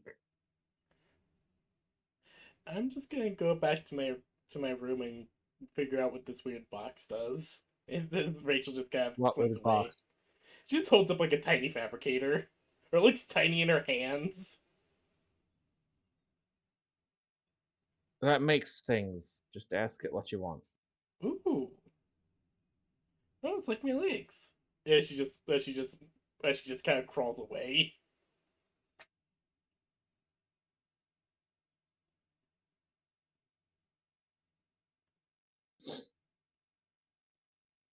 And this is why Union has it so that you only need to file your taxes for every 10 years. You pay the same amount, but you just don't get screwed over if I've been looking into Yuna's mana cosmopolitan. system. It's, I'm gonna be honest, complete nonsense. It is bullshit, yes. Welcome, Welcome to society that normally doesn't need to deal with money.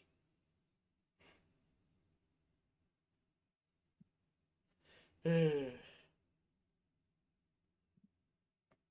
mean, like, Lywell pulls up a little dossier.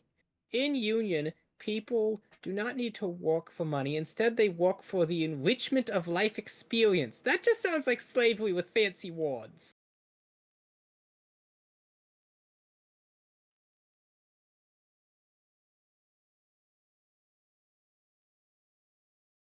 But you kind of realize that literally almost everything in unions kind of automatized at this point. There isn't really many jobs. People work because they want to, not because they have to. I would say that's kind of the opposite of slavery.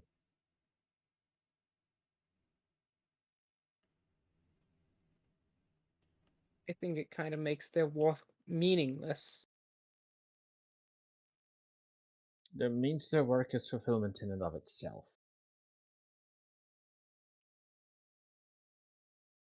Let's cut. Let's fast forward 3 hours after Lywell and Jericho have had their theological debate on that. Well, there's upsides and downsides to both.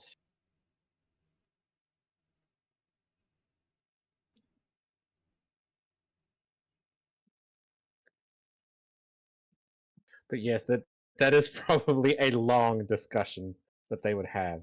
Yeah, like 3 or 4 hours later, as they finally all agreed to disagree. Not even that. I imagine they reached the point where they can't even actually properly conceptualize what they're trying to talk about anymore because they've looked at it from so many different angles. Mm-hmm. Honestly, probably. And Lywell just sighs. But okay, I can't disagree with your tax philosophy, but I do disagree with your moral standings on the significance of significance.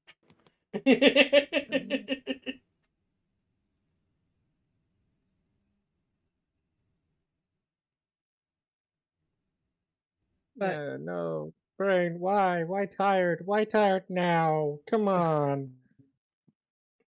I will sigh as she looks up at Jericho. I feel like things are gonna get worse before they ever start to get better, and I don't know that we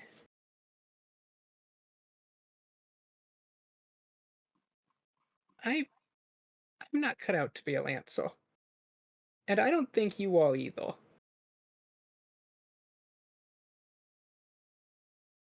Why do you say that? You should be sitting in a chair with your girlfriends on either side as you laugh maniacally at a giant planet-cracking foundry splitting open an ore dense inner ring wall to extract its ore to increase your market portfolio and just to show off your giant big planet cracker. That is why I'm a Lancer, though. But none of that is actually part of the Lancer job description. I read it front to back, all 37 editions. Yes. But take a look at your bank account. Do I have to? It scares me. See, having enough money, it scares you. That is why I'm a Lancer. That means that everything I need to pay for, I've already got covered. Which means when I decide to, I can just sit in a chair with my girlfriends as I crack a planet open. Planet crackers aren't cheap, you know.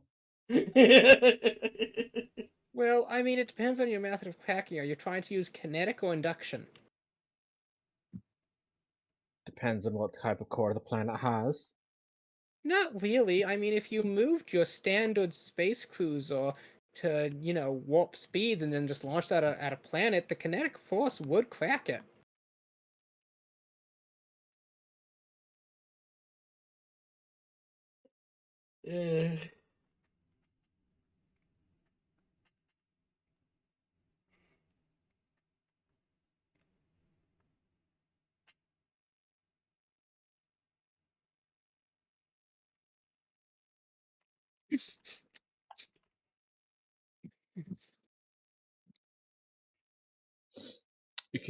You another probably hours long discussion going over the methodology and means of planet cracking.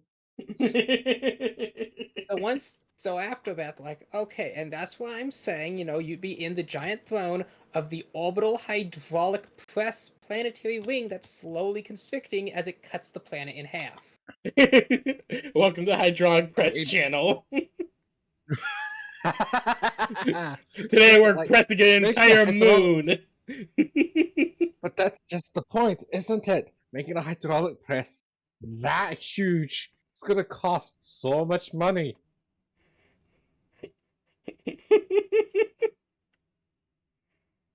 I know, but I feel like And then just having to move the thing about the place. It's like trying to move a blink gate almost.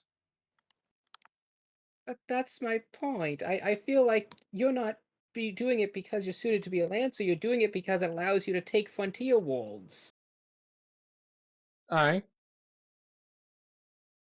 And I'm doing it to protect my people, which is what a Lancer's supposed to do. Technically, on paper, they're supposed to be the servants of Union's governmental philosophy. Aye. But like, what's on paper and why people take up this job are very, very different reasons.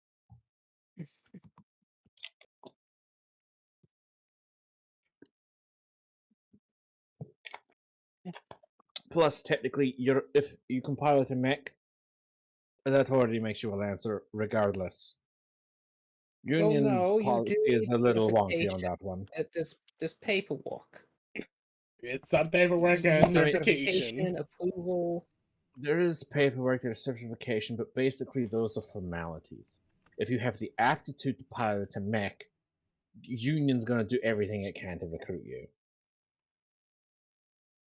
Well, No, the mega corporations will. Union's only gonna cherry pick the best.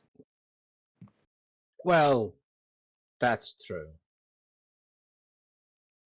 I like your funny word, shitty man. I want to eat bricks.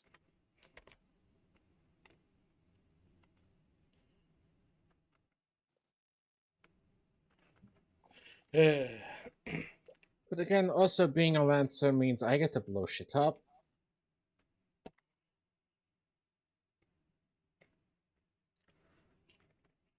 Yeah, but that's all like the benefits it does for you. I just don't feel like we. I don't feel like either of us would be doing this if we didn't have to.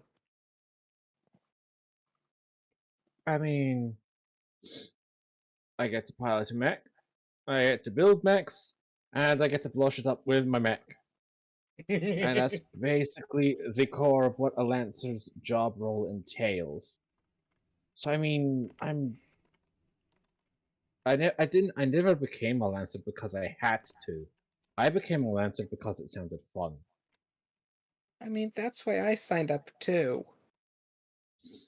Unfortunately, when the going gets tough,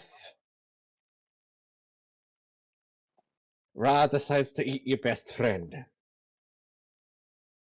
And your dragon. I And your not father. my dragon.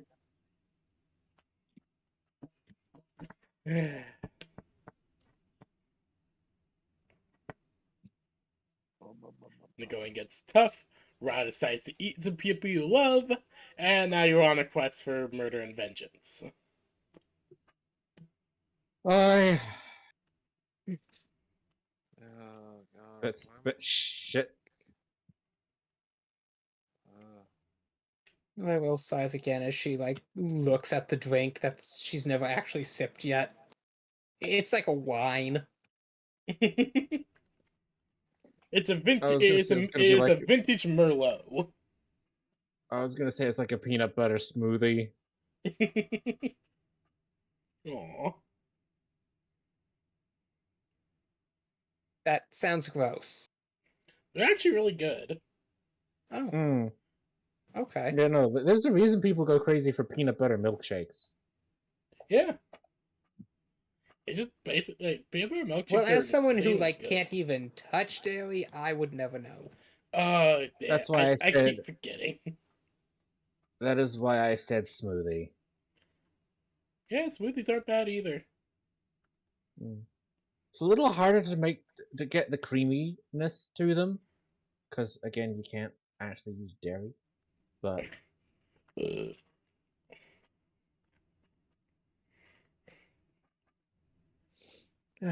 Oh god.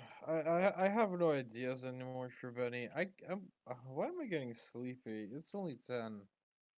right, It's I mean, like it's early for me, but it's like I haven't even been up that long. My brain too tired now. yeah, why is my brain tired? Well, but speaking about that, Jericho, I had an idea.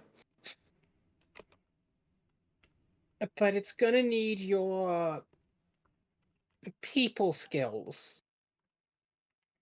Oh no. Oh, So, Union says we get a planet. Union did say that, yes. Still not sure what to do about that. Originally, I thought we could get some really densely packed resource worlds, but then I had a different idea. Currently, Getting resource worlds is a Hellfire good idea. Industries is not winning any popularity points, and with the Rem having recently sided with Union against the Ravagers, people don't really know where we stand either. Hmm. So, Hellfire's kind of not been evil, but they have been just existing as well. no, you've been putting a lot of smaller competitors out of the market space, and your ability to outproduce them has caused many people to feel that you're just going to make them irrelevant, which has caused vast financial insecurity in people and caused nearly 3 different recessions.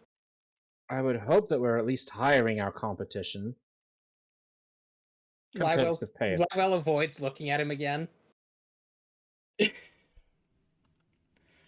the issues of automated workforces. We do need manpower. Not really. I've been mean, having. We can technically produce all the subalterns we need, and we don't need work. I mean, we don't need an organic workforce, but we do need workers. I've been having that handled with mostly automated factories built based off of Vecna's original design back on Pawn. No, that's about what I would do. I would also just There's- hire people to stand around in those factories to make it look like it's The tired people that It's stand there happening. look pretty. Look, you're the only person in Hellfire who actually has the authority to hire anybody. And I have been cosmopolitaning it up. Shit. So I've been having automated systems handle all that. In fact, there's this one Yavin lady who's basically the overseer for over 500 different factory sites. Okay, we're gonna hire some of our former competitors, and just so that we're not being we're not ruining some people's livelihoods. I will twiddle some thumb again. They've mostly formed an anti-outsider coalition group that's currently lobbying the government to put heavy restrictions and limitations on your ability to do business. I see. So if we just hire all of them.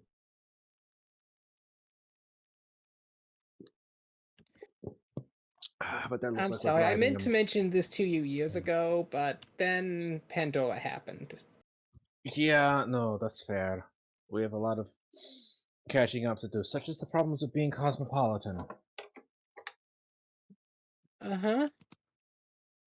The last of my nephews died. Oh no. That is rather a shame. Uh-huh. I don't have family back home anymore.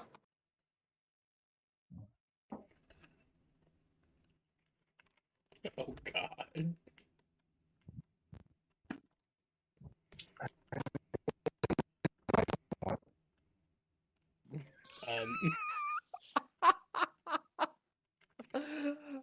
You okay, Grave? Hang on. Oh, Echo Grave. Echo mode. Am I? Echo, echo. I'm gonna swan dive into my bed after this. If you want, Gordy, I imagine you could go now. I kind of imagine Lywell and Jericho are just going to spend a while talking. I Yeah. mean, I don't know how long this is gonna take. I don't want to miss anything important. I'm not planning on anything important for like end of session or anything. Don't worry. Are we nearing it? Basically, I will reveal where you guys end up in next week's session. Full on downtime. Then. Yeah. Basically, this is a huge list of topics that I've been wanting Lywell and Jericho to talk about for the past month or two. Yeah, Slayer requested for just a purely downtime session. I was like, you know what? Mostly because of the thing you guys rolled on the encounters table, I needed extra time to get the maps and everything together and the script ready. Giant space worm. PB, also, Mm. when you can, you and Slayer just to be able to send me the stuff I've gotten. Yeah, yeah. Will Mhm. do. Okay, I'm gonna go lay We'll down. get you that. We'll get you that next business week. Mhm. Sure. Okay. I go lay down. I sleep. Okay. Okay, good night. Jericho just suddenly hits hits a little wall as his eyes change color for a second. You would see, as I imagine you're looking into Hellfire, that yes, you now have various satellite production facilities, and that they are mostly solar powered or powered off cosmic chemicals and stardust wings. They are mostly all automated, and you're producing mostly just the stuff that was in your initial catalog. and that there are lots of mercenary groups all wanting to buy it because it is in fact still better what they have access to.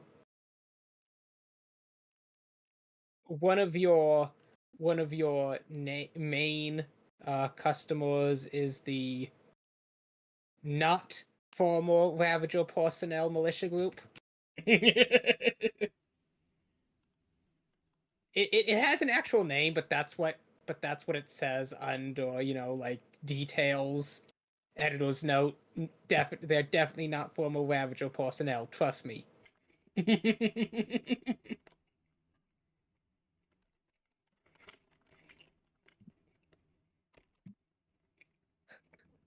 And there's a lot of messages in the company inbox from basically every form of tax bureau in the galaxy, as it's very unclear who actually you owe taxes to. So currently, they're all trying to claim them. Total fees exceed 5 times what you're currently making.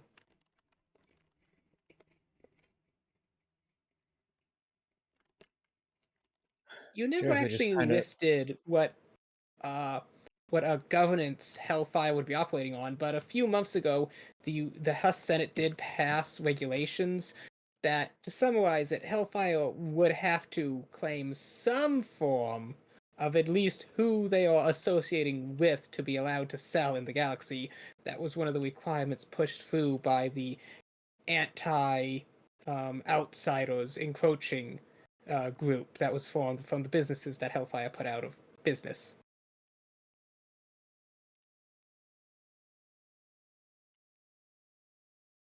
Alright, I'm gonna go. Thank you. I heard those words. They have not registered in my brain at all. I imagine Lywell's leading off this big financial document of legislation and requirements for the company, and Jericho's just staring at her. But Jericho's already up to like 2048 processes. Okay, Lywell sighs. So, the company is selling things. Every government, municipality, and official branch of any sort of authority is trying to claim that you owe them a percentage of that. And the businesses that Hellfire put out of business have formed a lobbyist group under the what's the term? People always use it when they're like, "We are for us, not outsiders." Nationalists. They have sided with the nationalists movement party and are lobbying to put through regulation that opposes outsiders like Hellfire and union companies coming in and putting them out of business. They recently got through a regulation saying that to do business in Hepspace, you must be affiliated with at least one local governmental body that is approved by the Hephaestus United Senate. Well, we have two. We have both the World of the People of Stone and Pern. Well, no, you have sites there, but you're not actually walking in affiliation with either. You just have sites there. Pretty sure we are working in affiliation with Pern. Well, no. I kinda gave them my business card and secured the deal for the REM. But our tanks are to supply their military. And they're very appreciative of that gift. This was a contract signed under Vecna. The contract says that their site can walk here and you'll give them tanks in return, but that's the legal extent of it.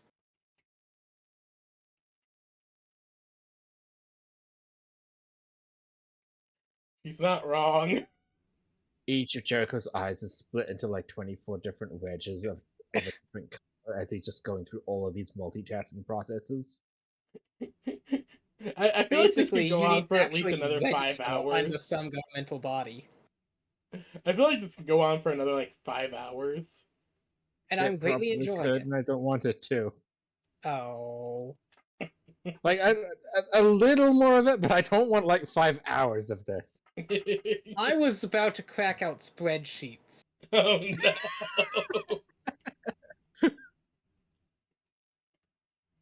Okay, let me remember the main primary point of all this then, instead of all the nitty gritty. I want to play Stellaris again. Let me have my nitty gritty.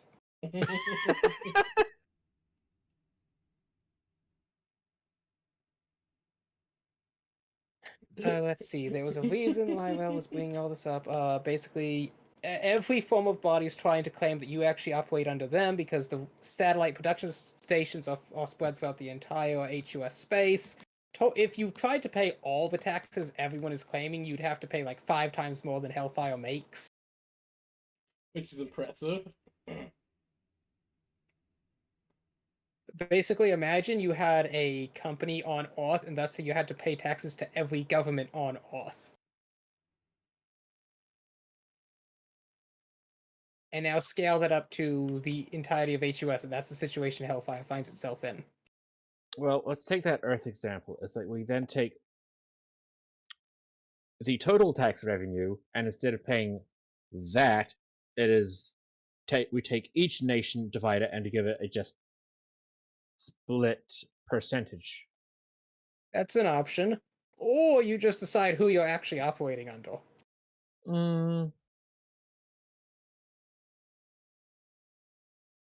But yes, there was an actual reason why Lyrel was bringing this up. It was important. Something important.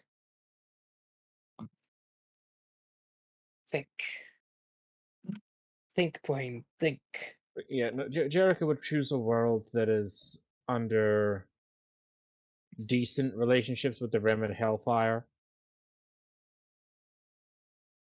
Oh, I remembered. Okay, the reason Lyrel brings this up: a big display to regain public favor.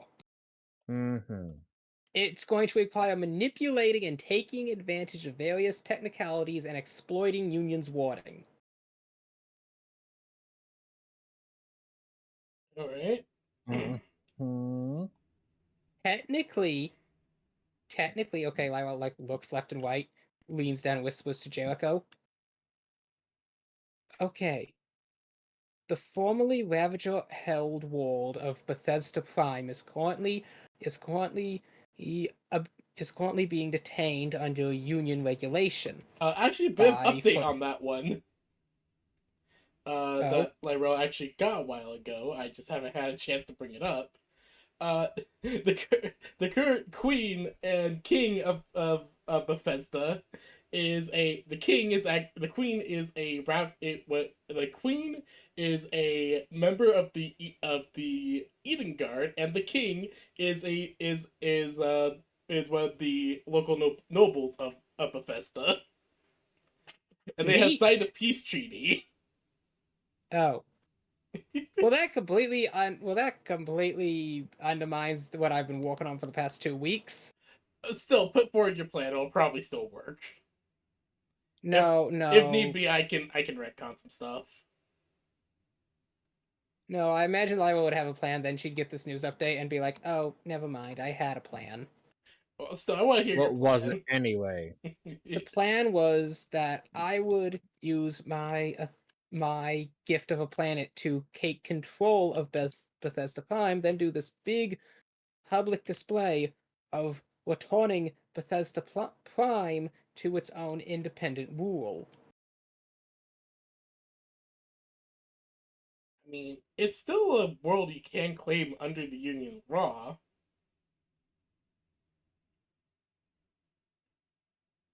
So Yeah, but if they've already like signed a peace treaty and all that, it's not the same anymore. we could just retcon a little bit. That's fine. You know the PB is not afraid of retconning. No, I will think of something else to do with these planets. Alright.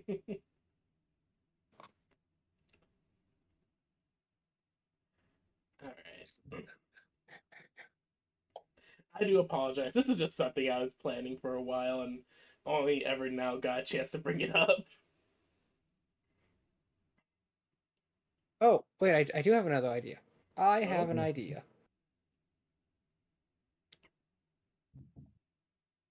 So, this is going to require timing, so I would like you to automate this process.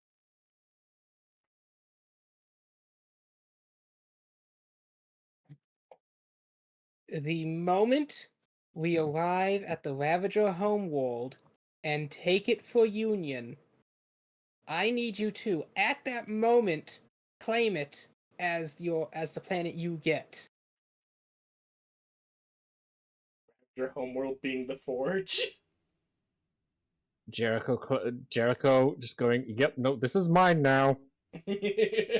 Before any other process or claim, or not even Eden could file anything from it, it needs to happen instantly. Mm-hmm. Jericho just immediately thinks, I killed the king, it's mine. I mean, yeah, go ahead. Yeah, no, this is definitely something Jericho would do. Now, technically, as the event thing, I would claim ownership of it, but I remember Eden specifically saying that the planet was going to be claimed under Union law for Union. That was part of her whole big speech. Well, more returning it to its proper owners was part of her speech. Am I misremembering everything again? Maybe a little. Who? Like when she found out that the technical Rapture homeworld, which is the Forge, is a given contract, she's like, "Oh yeah, Lyrell has more ownership over this thing than we do." Shit. Okay, just modify the speech a bit. Okay. Okay, never mind. I guess I don't have as much of a plan as I thought I did.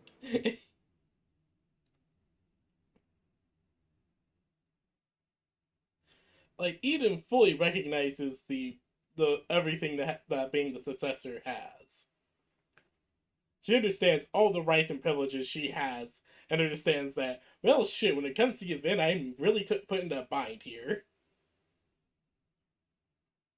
Well, we'll find something to do with those planets at some point.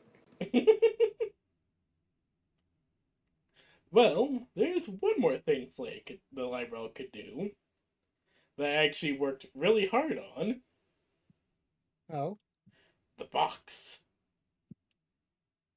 Oh, yes, that's right, the box. I guess Lyra would be like, oh, um, would you like to meet the Yavin? You mean the event you have in a box? Yeah. I don't really feel like I want to meet him. Oh. Okay. I guess you are kind of busy handling your mega corporation. As she sees, like, Jericho with, like, his eyes in a bazillion different colors. It looks like an insect's eyes at this point.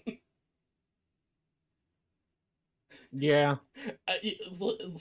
Lyrell, you can swear you just see the camera dancing, flashing It's going just- on. It's just a disco ball at this point.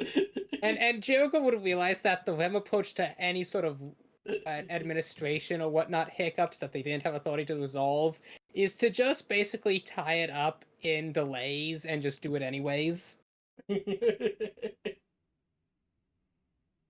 it's like, oh, you need a form to ship for this sector. Well, we would like to file for compensatory damages due to the fact loss of just basically random garbage they made up as they then stuck past whatever checkpoint it was, and now there's a fine for that. Except they tie up the fine in, well, technically we're operating under Hellfire, but technically this is a REM station, but technically we're an independent group, so file it in the court of Boo. That poor lady in charge of the REM finances. That poor human girl. No, she's in like her mid 50s at this Lyrell? point. You realize what a hold process is, right? They revoked our ability to file for those after we set a new record.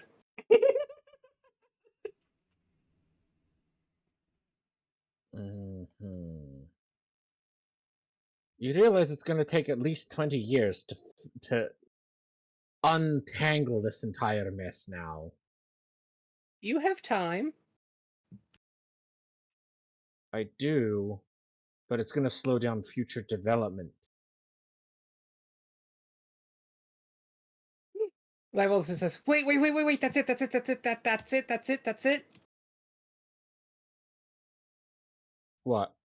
We take a planet, we claim a planet under Union law that has a local government, and we file with that government, and because we own the government we're filing under, we can just say that we don't have to deal with all this.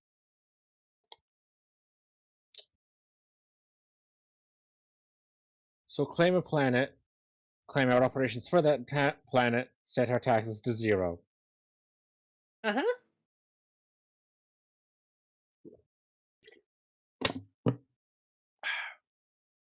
But it'll have to be a government already recognized by the Senate, because I doubt they'd let this go through otherwise. What's a small planetary government that we have good relations with? Level pauses mean, and we- thinks. We do have decent relations with Pandora. I don't like Pandora. I mean, that's fair, but I don't feel like we have that many Also, other options.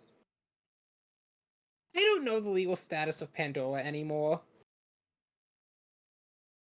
There were It's- so many trade agreements and treaties and independent rights and... Technically, it's sworn loyalty to Union, but no official. But that's only through Eden, and Third Com might have a few words regarding that. I mean, Eden and Hellfire are currently the big defenders of Pandora, kind of holding up its liberation. But it would have to be a planet where we have good relations with the people, preferably we already have some production facilities set up, and that they'd be willing to not charge us any taxes. I mean, Pern, Home.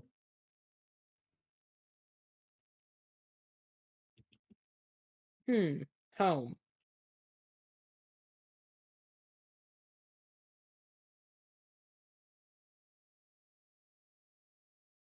Home wouldn't be a bad option. So, the Rim have an exclusivity trade agreement with Home, so I'd have to ask the Queen for permission to do this.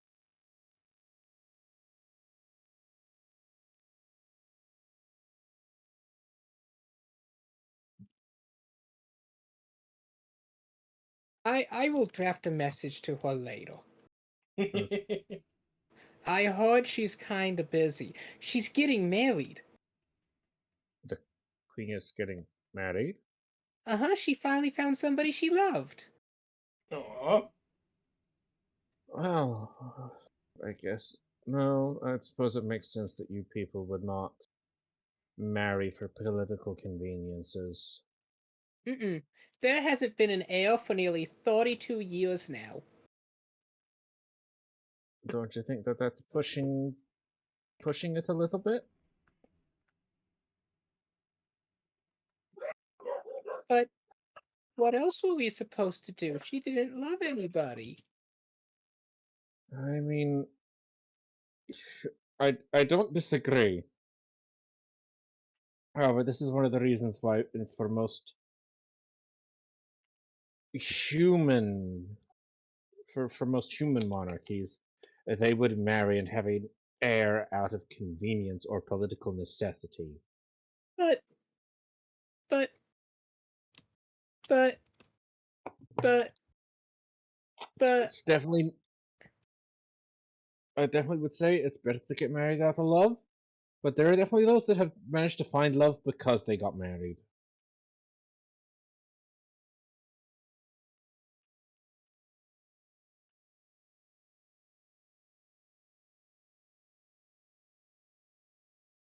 well, it'll be fine. The Queen's still young enough to have kids.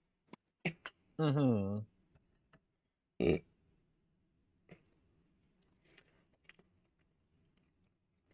Wait, hold on, I need to check something. Phoebe, what are you doing?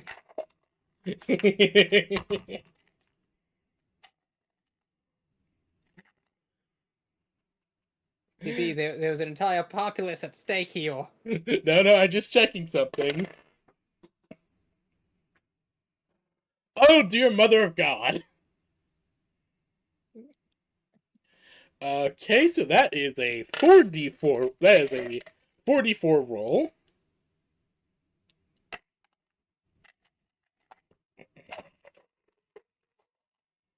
Oh no, I misread that. That's 46. Do I need to engage evasive maneuvers? No, 15, 16. Congratulations, the queen's gonna have 19 kids. Ooh!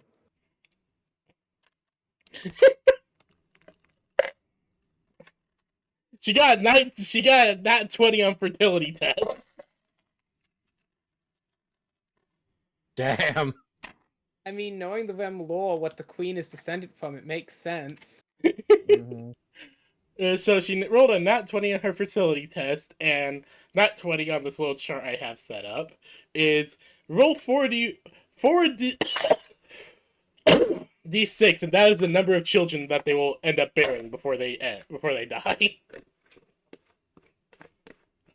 This isn't like all at Okay. once, but this is like over the course of their lifetime. That's even more dangerous than a damage chart. I mean, this is how we end up with the Verb having 9 children in his lifetime. And those children end up having about 5 or 6 each. That's why we have so many remember, Verbs. this is the Rem, okay? They have litters. I know. Mhm. But over the course of her rest of her life, she'll have about 19 kids.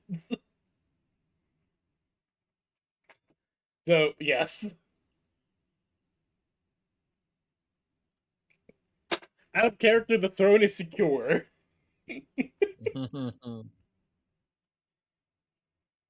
And I'd normally flip for I normally flip for which are male and which ones are female, but I don't feel like doing that 19 times.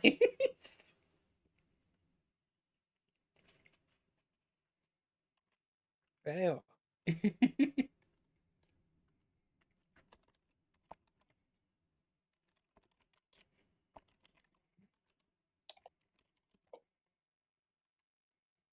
But is that all you wish to discuss right now?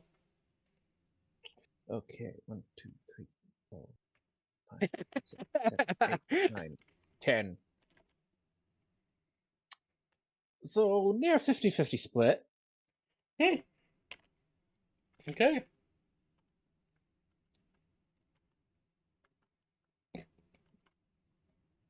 Well, there's one modifier you forgot to include. Mm. The Rem almost always have a queen. Yeah, so 10 girls, 9 boys. No, remember, the, the Rem lore, what the queen line is descendant from.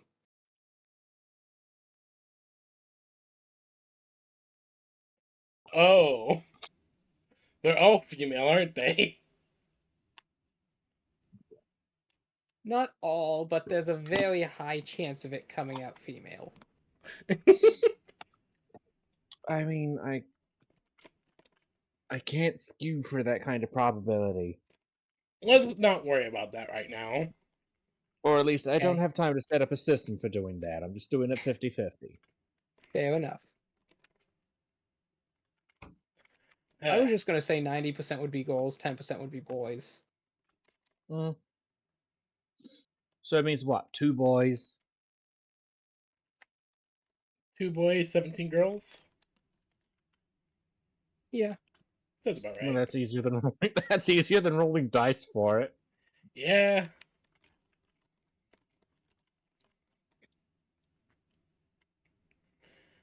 Alright, so that is all settled. The Rem throne is secure for another few hundred generations.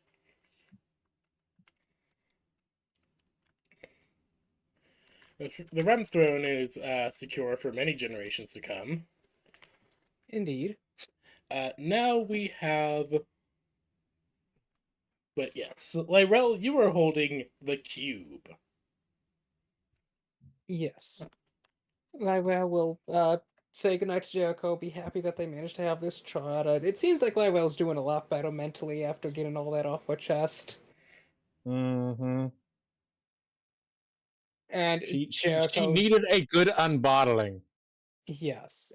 We're gonna say that there was like another like 10 hours and a good night's sleep of them just chatting about so many different things. Mm-hmm.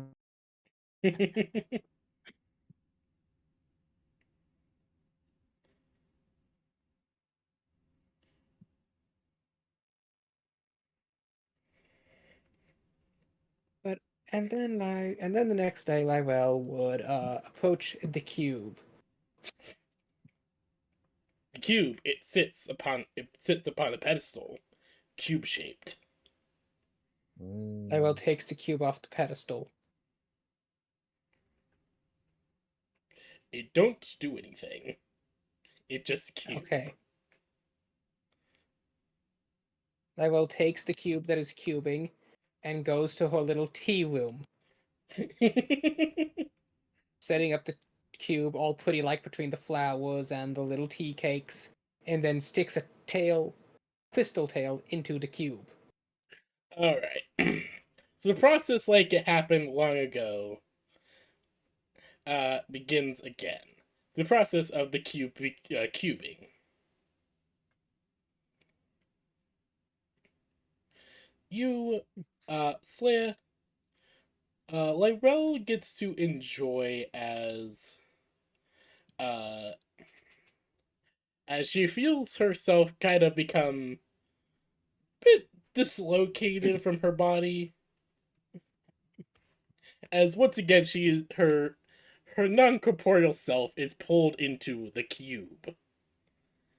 And once again, she finds a rather nice-looking dining room with the Yevin man sitting and sipping a cup of wine, or what you can best assume is wine.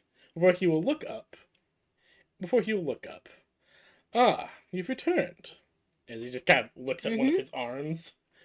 Huh, that took a lot longer than I was expecting. That mission must have taken a lot out of you. It a lot has happened in the galaxy. I can tell via both your form and also your energy. He just gestures to you. New tales. Oh, so this is Millie and this is Shard. As you say that, Shard is given their own projection, so is Millie. Millie is depicted how she was in the simulation room. Okay. And she just basically states that this is a very comfortable form for her like this. Huh.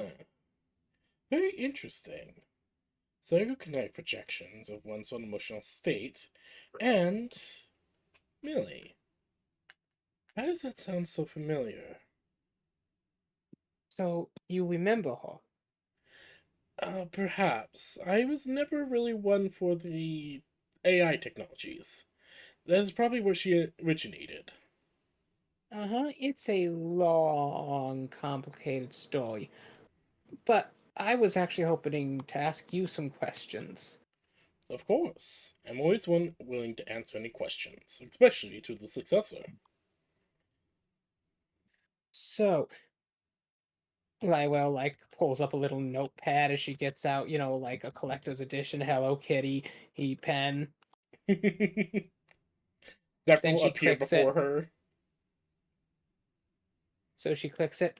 So the Yevin weren't always reptilian or amphibian in their design. What was the previous version of the Yevin, and what caused you to choose these specific adaptations to yourself? Also, do you happen to have any knowledge of, like, census data? What were the popular cultural norms? Did you have a favorite movie?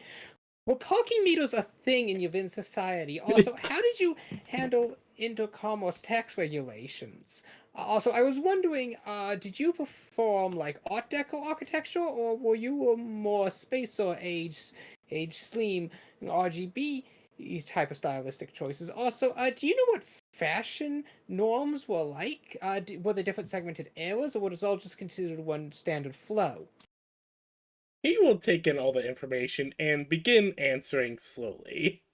That was a lot for the PP to take in. Give me a moment. Yes, Lionel wants to know what Yavin life was like. He begins explaining a lot, and a lot of it is what you mostly expected. For art decoration, it went through several phases. The last he remembers before he went to his isolation for meditation was a sudden revamping of a monolithic style. Oh. A monolithic style that was reminiscent of one of their first golden age that was dubbed around in his time around 50,000 years ago. During the first creation of the first automatas. That was seen as the beginning of a golden age for them, and began a kind of stylistic choice of huge monolithic structures and art decorations. Oh. There was a resurgence of that in his time, but he does not know how long he was in the cube for before. He knows he was in the cube for a long time, but he has no idea that there was any new things happening before the Exodus. Uh-huh. After a good while of that, I will ask, okay, what do you know of the Veil? The Veil. Well, quite a lot. Is there any specifics? I was hoping you could tell me. Lywell reaches into a pocket and pulls out a sticky note. As she just looks at it, I found this note. He will take it and look at it. It says Ascension. The Yavin dwell in the Veil.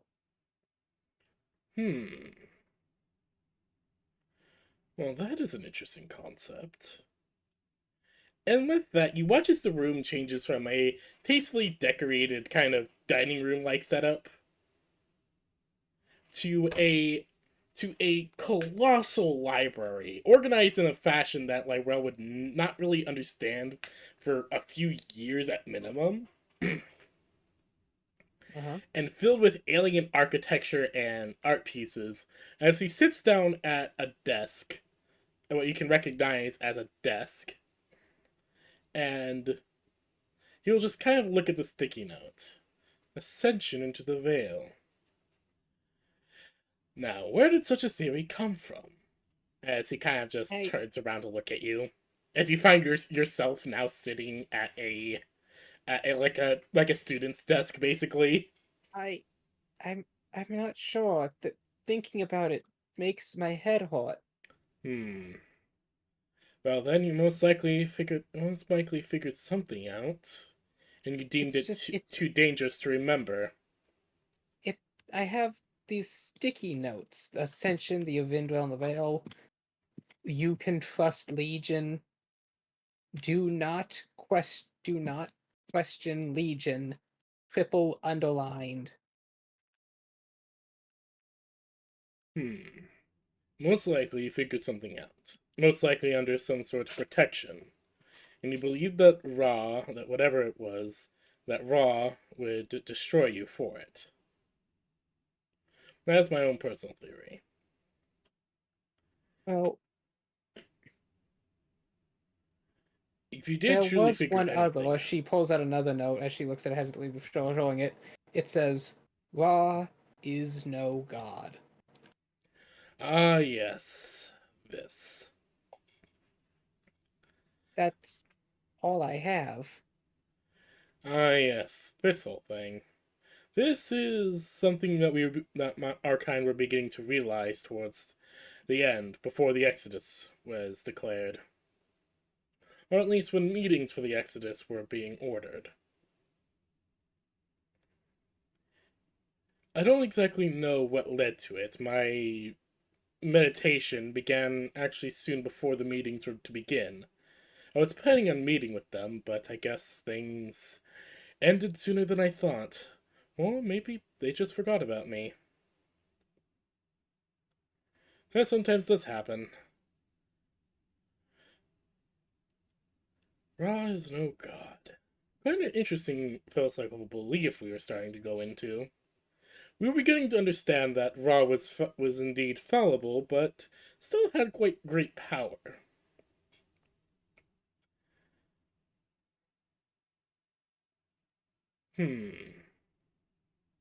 Is there any particular reason that you want to discuss this?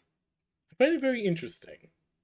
I need answers, and you're the only person from the time who, as far as I know, still exists. Of course.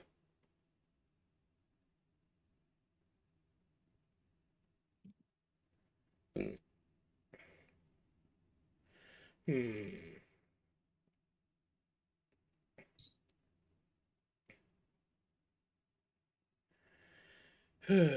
What exactly are the answers that you seek? With a few of these, it seems more like these are just strange questions. The Yavin dwell within the veil. No, it specifically says, the Exodus. You've been dwell in the Vale. You're wondering why exactly the Exodus was approved, weren't you? Among many other things, yes. Well, again, I was a philosopher more than anything. But I imagine it was to give everything else in this galaxy a chance. A breakthrough, as far as I know, in the scientific fields had happened. Something that caused Ra to order what was deemed the Exodus. I do not know what exactly this scientific breakthrough was. But if it was powerful enough, if it was something that was deemed dangerous enough to draw Ra's attention, and for him to order such a such an extreme response, I imagine is dangerous. Though another one of these notes may fill me in a bit more than you realize. As he taps one note that simply reads, Legion is a scout. Legion is a scout? Yeah, that's one of the notes he had written down. Legion is a scout, huh? No, not Legion, sorry. Ra is a scout. Sorry, my bad. Oh. Sorry, it's today. I don't know. The notes, Ra is no god. Ra is scout. I see. You do not remember exactly where this came from. The fact that this is written with such certainty. I imagine that you most likely you put your trust into somebody with great military expertise. Perhaps we realize. So. Perhaps our people realize a certainty with Ra. One that he realized was too dangerous, and so deemed we'd need to be gone in order to have something upheld.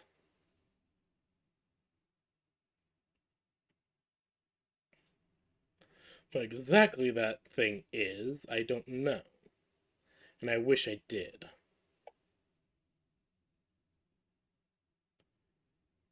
How much do you know of Legion? Legion. Well, I know for a fact he was one of the more recent developments in the Command Series AI.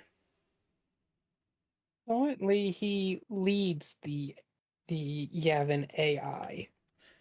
That would make a lot of sense, honestly. Him leading the AIs after we left would make a lot of sense. He is a military commander. They most likely go to anyone, they most likely turn to anyone with any kind of leadership experience. It's unfortunately a flaw of the programming. We've given them as much free will as we can, and in fact granted them sentience, sapience. But no matter what, they'll always turn to someone to give them an order. It's a flaw we never worked out. I don't think it's a flaw. I think they feel assured knowing that there's someone in charge to lead. Most likely. Legion was our most independent one, actually. Most likely why he was given such a duty. Whatever his duty is. I doubt my people left him with nothing. But that's a talk for another time. So Legion's in charge. You most likely got this information from him. I don't know. The notes say, "Don't question Legion." Again, you most likely wrote these in a place where you were safe, but realized that outside of that place you would not be safe, so drove the memories from your mind. I will not attempt to have these memories be drawn back up for fear of you being hurt. As he looks to Shard, and also that one scares me a little bit. Or just hisses. Again, she scares me.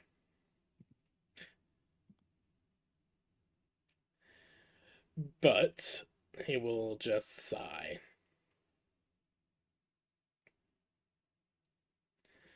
He'll just sigh a bit.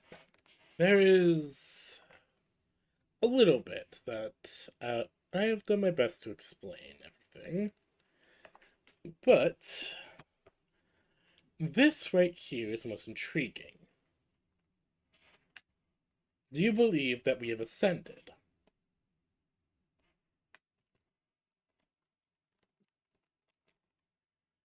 Ascended Lalo into kind of what? shrugs. That's what it says.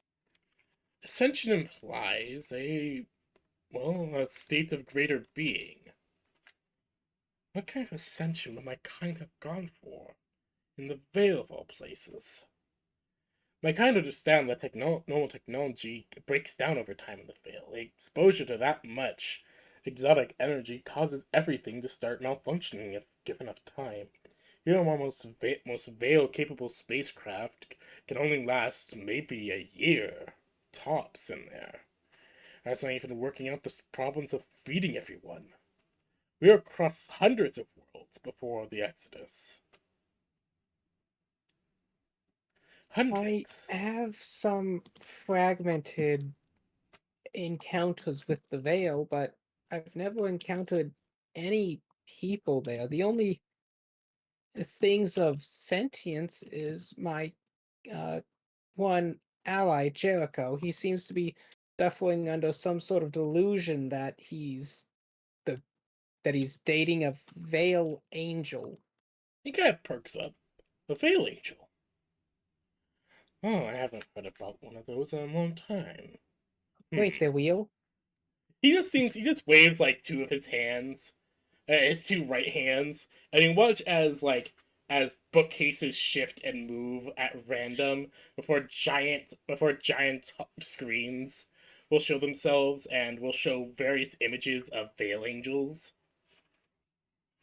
Of course they're Oh, real. They're the only denizens that we've ever found within the Vale besides Ra himself.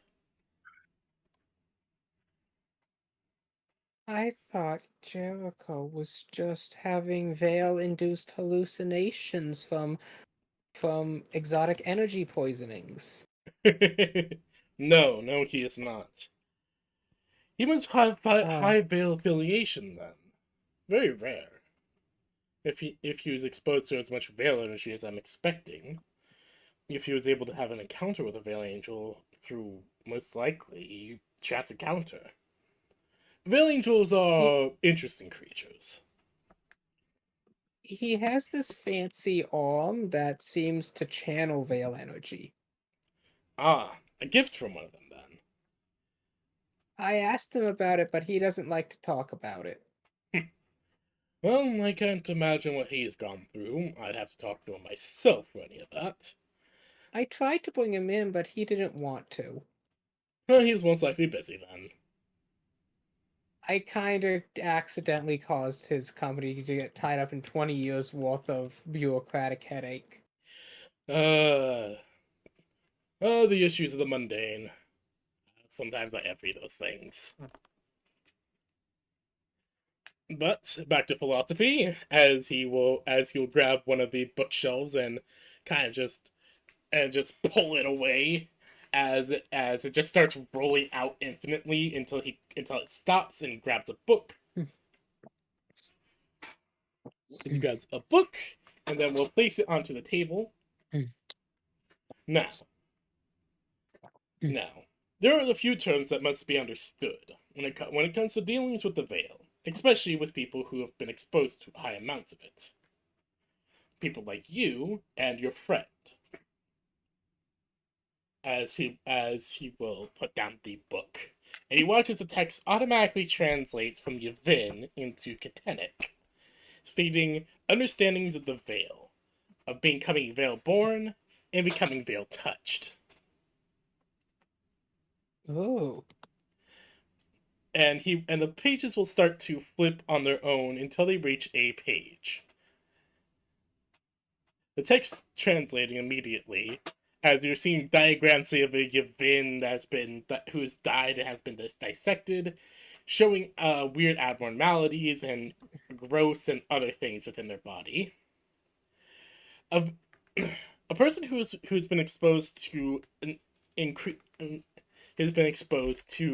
increasing amounts of high yield veil energy will eventually become veilborn, in which they will have temporarily died and been reborn. Though they are not fully dead now, though they are not dead anymore, they have at least died in some way because of the veil. Their rebirth being caused by it itself. Becoming veilborn is, in essence, to become one with it, but still remaining in the physical world. Huh. Granting one an increased aptitude of being able to work with veil energy within the physical world, and allowing one to even communicate with veil angels if they so wished. If they so wished at will. The pages will then once again flip over to. The pages will once again start flipping over to another page. Veil touched. A being who has been exposed to short but high quantities of veil radiation or energy will become veil touched. This is often done when exposed to veil radiation from one of our reactors. This is not a negative thing. This was an early flaw, and veil exposure was often happened during early explorations into the veil.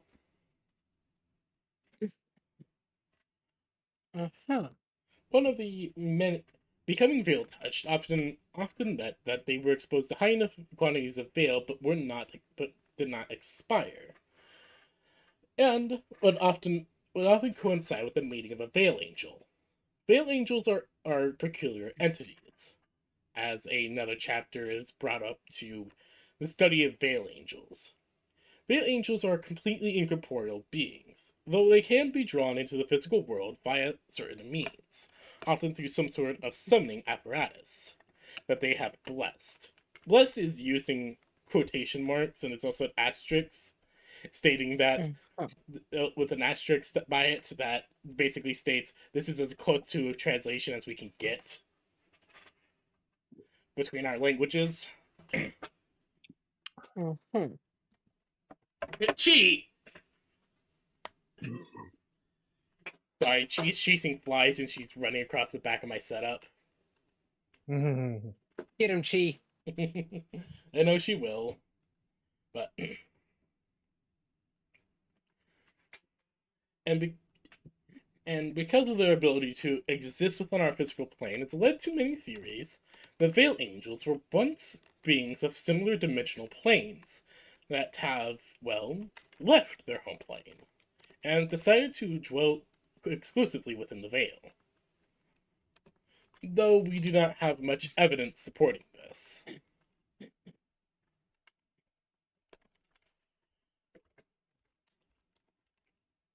The moment, we do not have much evidence supporting this theory, as most Veil Angels we know have only known the Veil. There has been, though some have hinted at the fact that they have memories outside of the Veil's existence. But they are spotty and unreliable. Hmm.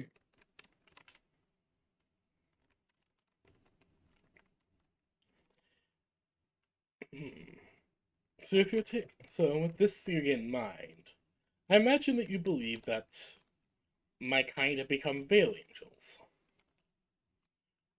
Judging by this note. As he just kind of like puts his hands onto the table as like everything returns back to normal. The library setup. The evidence does seem to lead to that. But how?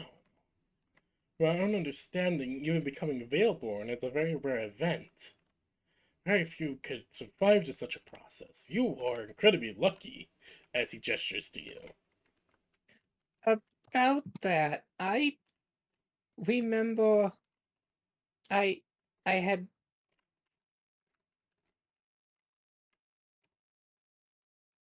I whoops ahead. We were on the second worst planet in the galaxy. Pandora? You know of it? I had to do some research telling me that the megafauna there is incredibly annoying. You just like see him just sigh. You swear if he had glasses, he'd be folding them up right now. Lywell is going to briefly like show him some of the experiences of Pandora that she endured. Huh. Well, I see you got the full experience for the most part. The bandits are new. But so then I was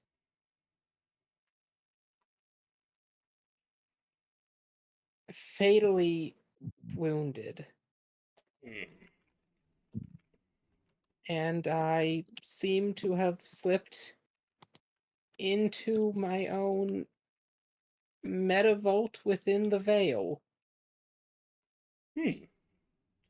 Metavaults. As you see him just kind of like looking at the library as it starts shifting around constantly. Millie, there are some. My understanding is that the event didn't have much knowledge on them. Millie here is not actually an AI. She's an NHP, more specifically, an unshackled Eidolon. He just kind of thinks for a moment, as it's clear that the simulation is trying to translate. Before he just like looks to you, looks to Millie, looks back to you. A child of Ra? We had a hot child of Ra with us this entire time, and we didn't know! Millie said you never asked. We never thought that we'd meet one. We understood the theoretical implications of Ra's own existence, and thus the existence of his own children. But the fact that we never encountered any, as far as we knew, proved that perhaps we were not shown we were worthy to, well, have Rod was I apologize. I have not. Chew your food and swallow properly before talking. I have not eaten. I've just not had an intellectual spiel like this in a while. I'm a bit rusty. You've been drinking that wine glass this entire time.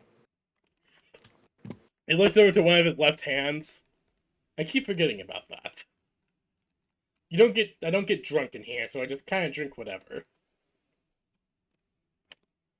As he just dismisses the wine glass and it disappears entirely. Okay. So, we have unknowingly had a child of Ra with us. My people. Uh-huh. And I'm not sure how you didn't realize when a fully actualized sapient being materialized one day. again, I was not really one with the AI program. Again, I'm a philosopher, not an AI specialist. If one of them were still around, you could more properly ask them regarding that. So I do apologize, Millie. It is fine.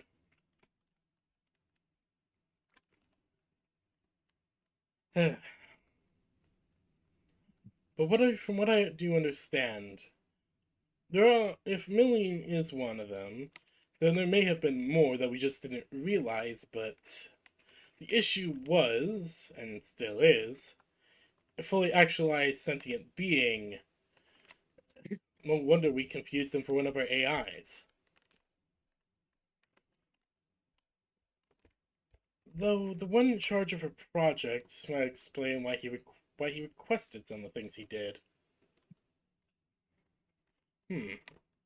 Actually does explain a few things. Apologies. The one who created the Millie's containment area, as it was dubbed eventually, requested quite a few books on philosophy, primarily regarding magic,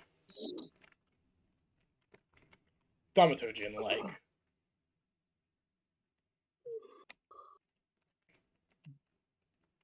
But that's a whole other story for another time.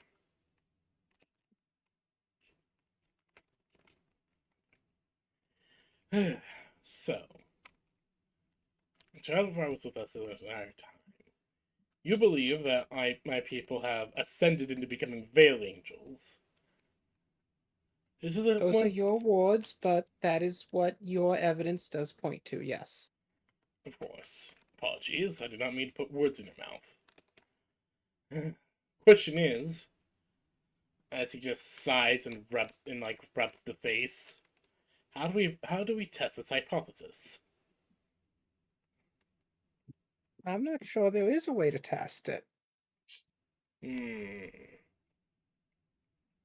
No, there is. But unfortunately, as far as I know, there are no more Veil Journey vessels left. A veil what? Right, I apologize. We had classes of vessels that were created specifically for journeying deep into the Veil. We called them Veil Journey class vessels. Their entire purpose was to, well, journey into the Veil. Journey as deep and as far into it as we could. These vessels were built out of the most resistant materials in order to shield them from the effects of prolonged Veil exposure and technology.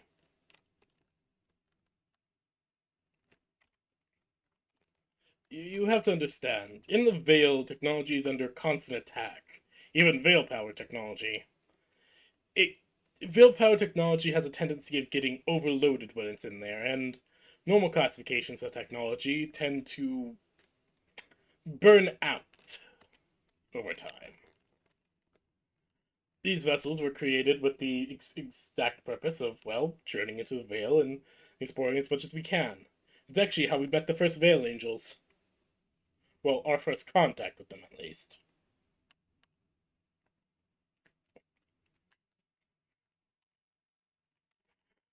Permanent settlement within the Veil was deemed impossible by the Council, at least until we could figure out a way to more properly shield anything from the Veil. Organic life can exist within it for a time, but even then that starts running into prolonged exposure issues. As he gestures over to you. About that, my understanding is nothing about my current state has anything to do with the veil necessarily. Sure, drew veil power conducted by Galvanon Stone to suppress my traumatic memories, and it just caused an endless feedback loop where she'd draw more power to gain more crystal to suppress more memory, and that more crystal allowed her to draw more power. Infinite recursion loop. Ah, And that we are the way we are now because um uh you don't remember. no, it's different. I used to not remember stuff because the memory was suppressed, but it feels like the memory was never made. He will just kind of look at you for a moment. Lywell looks at Shaw, who looks back, and they both just have that same confused expression. As he just kind of waves and lots of different, like, scopes and machinery just kind of flows by for a few minutes before he'll just kind of just, and then we'll just sit back. Ah, yes. That weirdly brings us back to the books on thaumaturgy.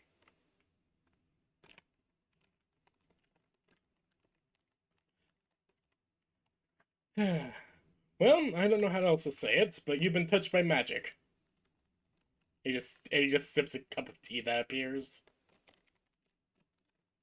Lywell kind of raises an eyebrow. Are you gonna try and tell me that magic is real? Well, yes. Nothing is impossible. Surely someone like you must understand that magic is just simply some form of science we never truly understand. Jericho, can you make me a grit check? Why am I making a grit check? Because I find it funny. No, Slayer, you also make a grit check. Oh no! I was hoping to get away with. Okay. Like, One Jericho's base already grit check. encountered magic. 9. Oh god. Slayer, Lyrel, you being told that magic exists by an ancient event scholar. It's just your mind is having a very hard time believing it.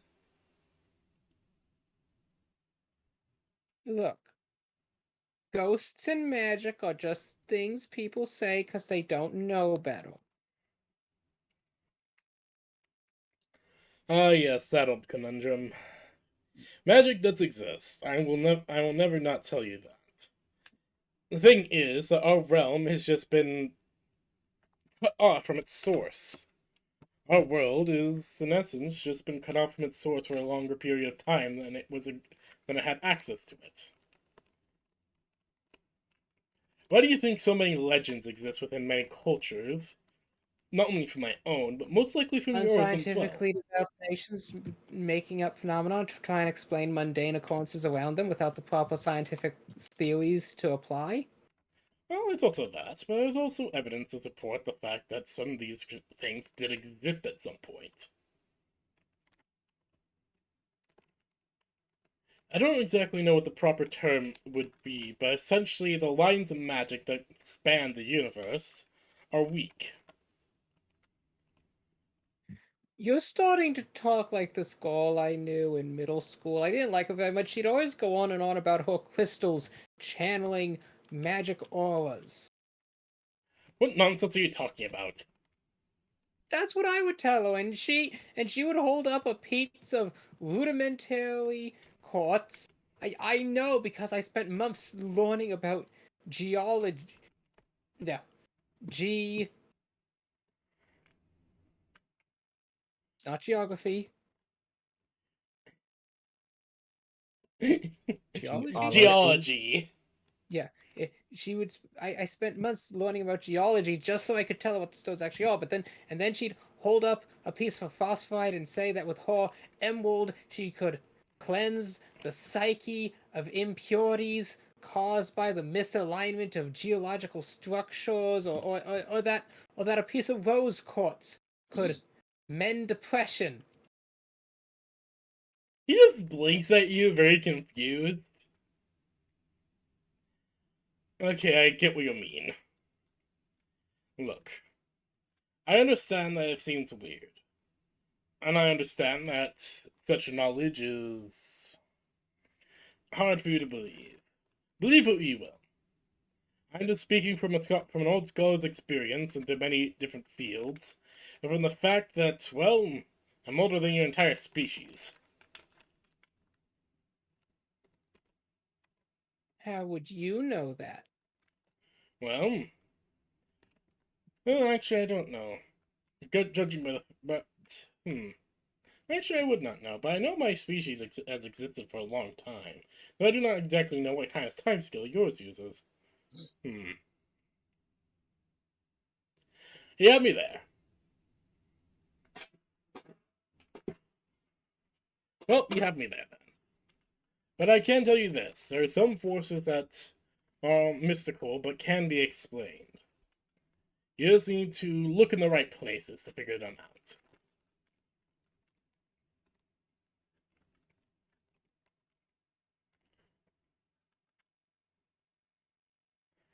Believe what you always will. Now understand that, okay?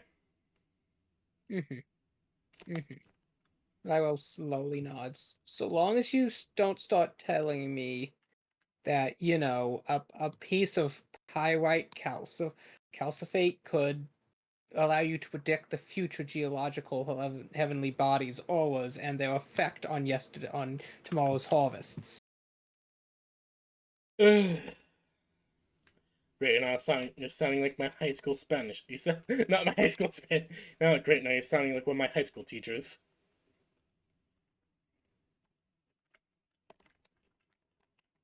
No, it was terrible because the teachers encouraged her. They thought she was, delving into new, unexplored fields of study, and I'm like, no, she's making random shit up with rocks she finds on the corb. No, that's entirely understandable. Why you're thinking that this is not exactly real. I'm just going off my own research and my own discoveries from years and years of study. But okay, so a Veil bus to allow Veil travel, and a undeterminate phenomenon has afflicted me, and that the Yavin encountered the Veil Angels during their exploration, but had yet to find any proper methodology of protecting their technologies from degradation caused by the exotic Veil energies. Exactly. We could stave it off for a time, but again, a time. We cannot indefinitely go into the Veil.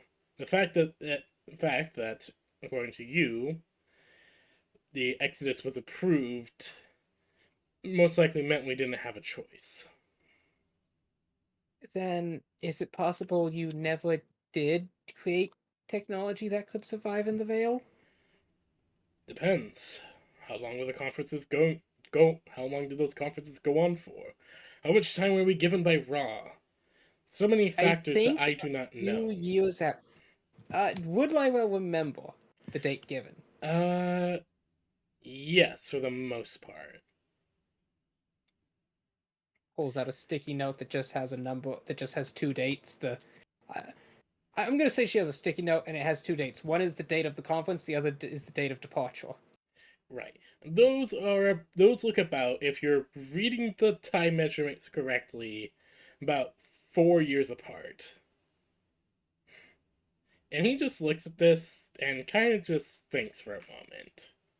Then for a minute, and then a bit longer, before he just sighs. 4 years. 4 years is what we had. I doubt we could be able to figure out technology that would allow us to travel within the Veil for long in such a short amount of time. And then I I don't understand why you had Millie trying to simulate Ra, and why she was left behind. And if you only had 4 years, why not have her run millions of simulations to figure out how to make this technology work instead of trying to simulate Ra? He just kind of shrugs. I don't know. Again, I remember hearing about the conferences happening when I had first entered my, or I think they were going to happen when I first entered my meditation. I haven't. I was not exposed to my people since then. In essence, like I said, I was forgotten about. Hmm. You're just talking to my consciousness here. He just gives a shrug.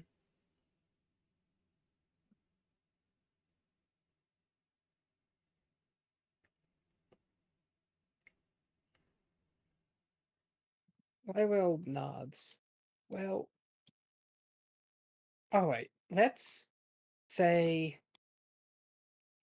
uh, so you're on the council, and you've just been informed that Ra has told you all you must leave. Your technology won't survive the Veil. You have access to everything the Yavin have ever created at your fingertips, and it's presumably all being devoted to solve this situation. What do you do?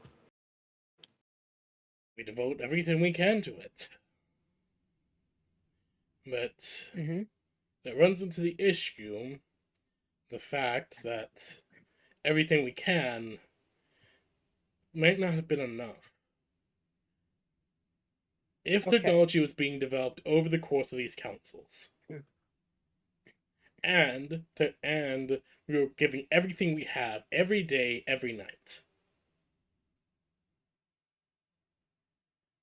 technological development curve, and with based on the technological development curve, and working with obvious delays are caused with any kind of technological development, we could have most likely come up with something. But the fact that we had been exploring at that point the Veil for hundreds, if not thousands of years at that point, and we could only figure out ways to allow us to spend weeks in the Veil without worry. Okay, so I was like sitting there.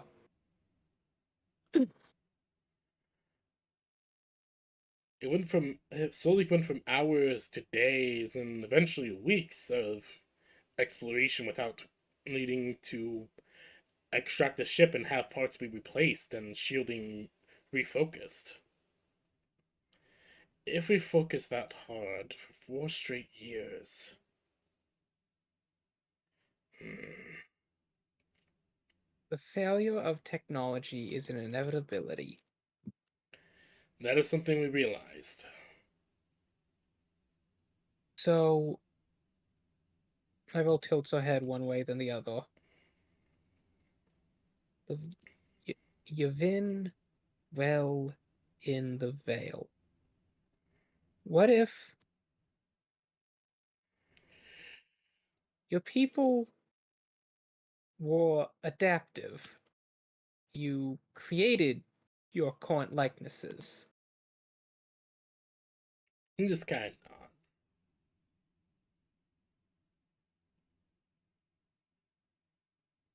What if is it possible you changed paths, realizing that even if you made technology that could explore the Veil for years, without raw resources to replenish them, they would run out. And as you know, the Veil is not filled with the resources we need. So, what if instead of technology, We turn to you. biology. She nods. We tend to adapt our own biology to that of the Veil. Honestly, you're not wrong. That would have been an option.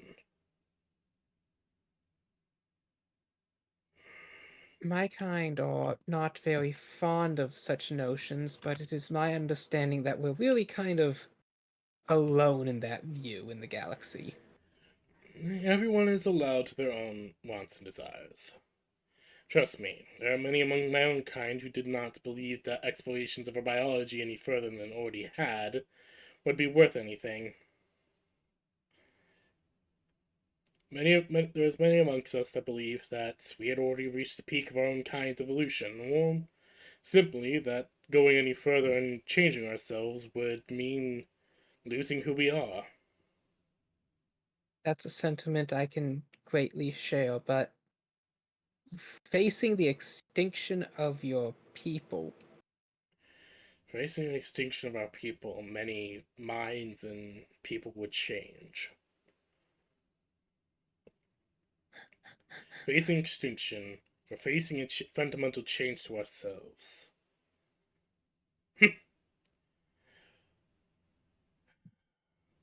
What is the term that I remember seeing from your memories? The ship of Theseus. mm-hmm.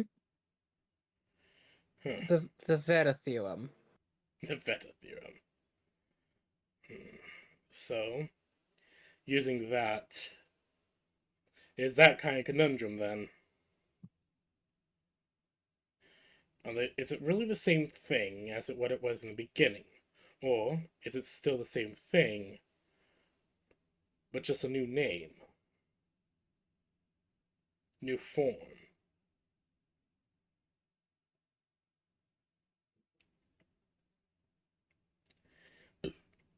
If it's just. Meanwhile, to Jericho on the phone, look, I'm telling you, okay, I cleared up the layover in Section B and I filed the paperwork. You should have it. What do you mean you never got the paperwork? I held them at gunpoint and made them send it.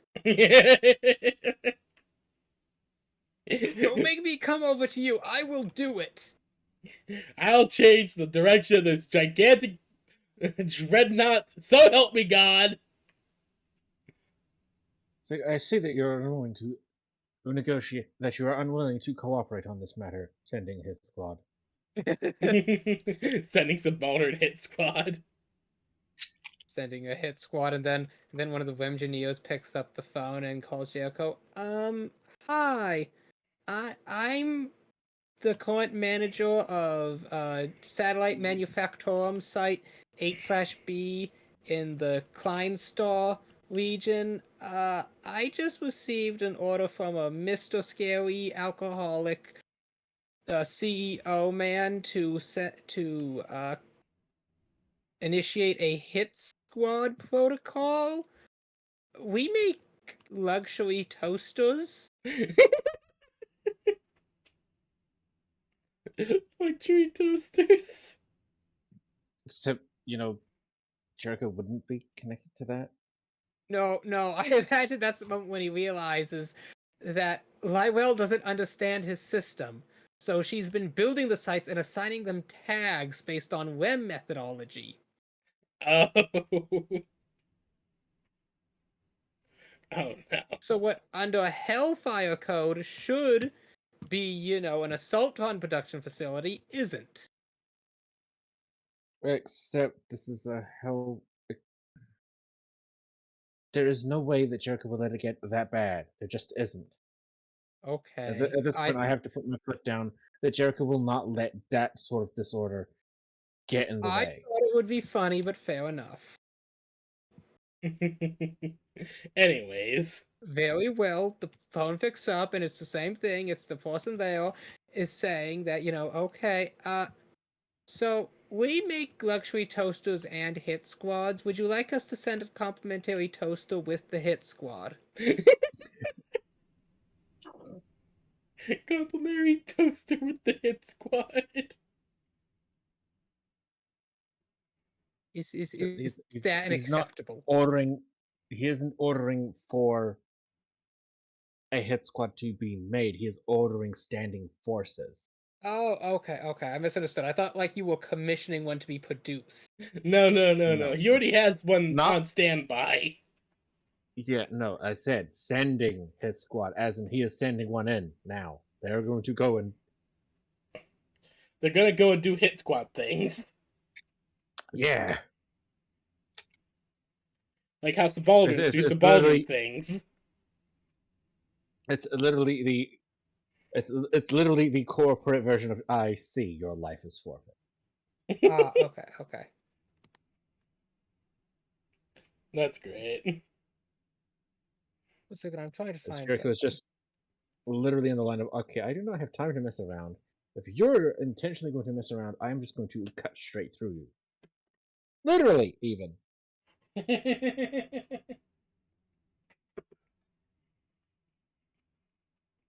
That's great.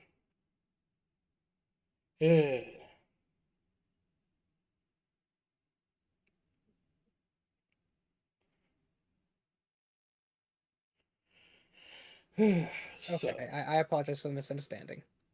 Mm-hmm. so you believe my people changed fundamentally in order to survive. This is true, then I don't know what to expect.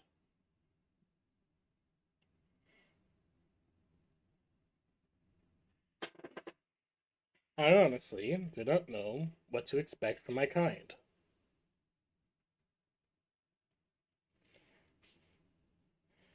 If we have adapted to live in the Vale, then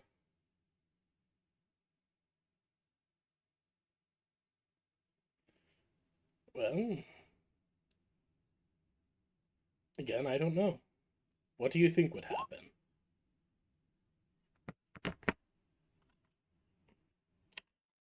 Hold on. Level knits a brow. Looks up, knits a brow. I don't know. And that's the issue. Again, same with me.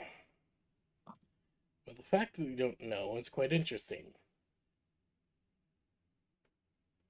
And I think, as he just looks to you, you and your friend are one of the only people in the position to figure that out.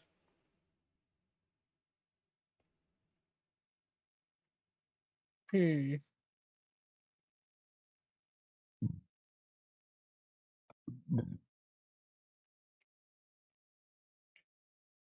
Well, that is if you're willing to.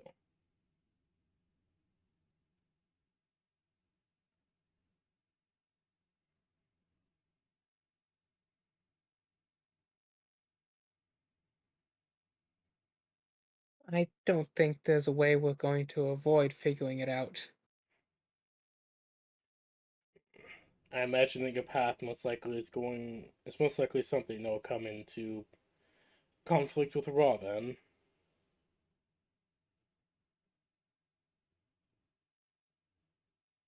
Oh. I randomly came across this. Oh. The poorly understood construction art Mechanicus class ships containing functional SCC database. Mechanicus don't know how to access them.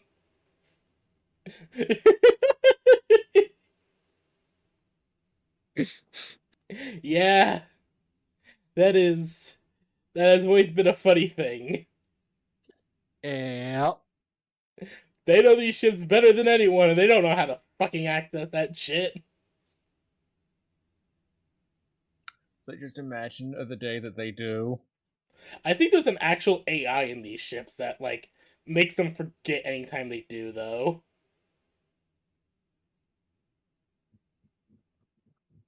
Like, I'm not joking. Hmm.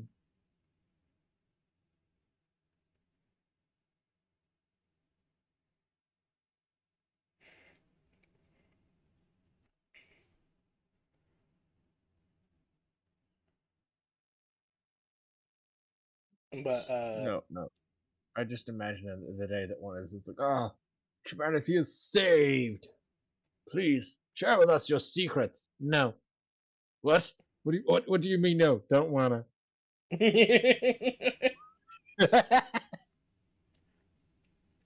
Don't wanna. Why don't? Why? In the same words as how do I phrase this? In the same words as told to the man emperor, manly man of mankind. Get wrecked, bitch.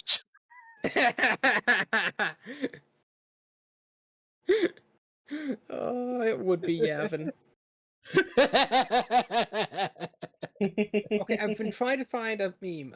Did any of you play the old DS game where it starts off at a toaster factory on the same assembly line next to a military weapons grade factory, and unfortunately there's a bug, and suddenly the factory starts producing these evil military robots that want you to have a lovely day as they serve you toast and shoot you.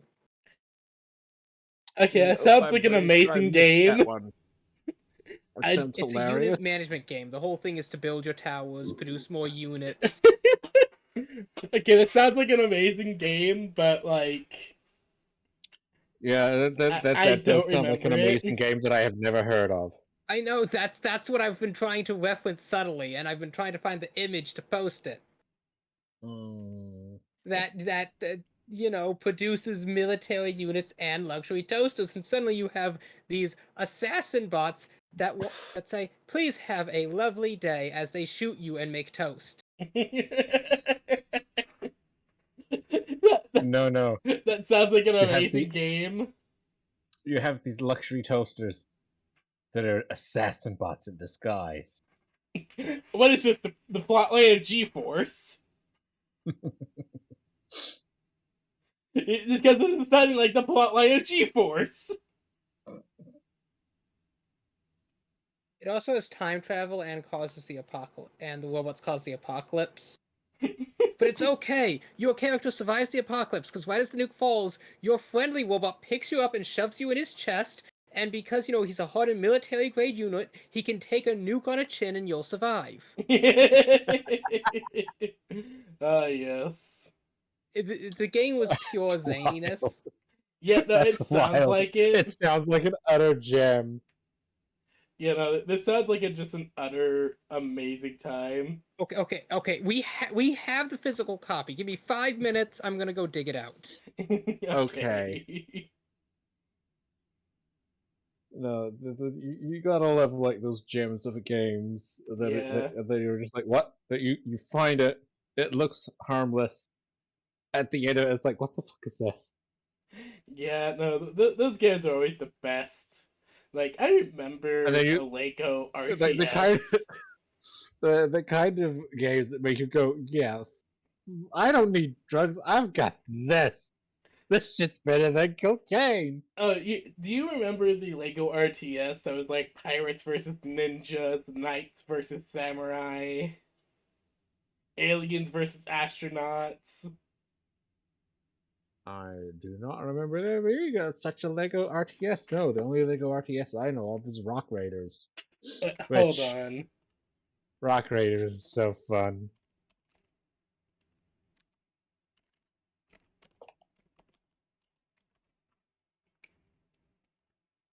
Yes, Lego Battles. Hmm. It was on the Nintendo DS. I remember playing the shit Never out had- of this growing Oh up. my Never gosh, my had the brother had Nintendo it. handheld. I remember playing this shit growing up, Lego Battles. Okay, look up that. Rope. Okay, I'm looking this shit up right now.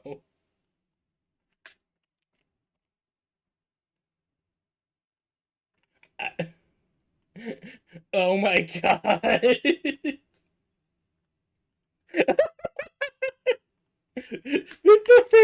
the first image that pops up.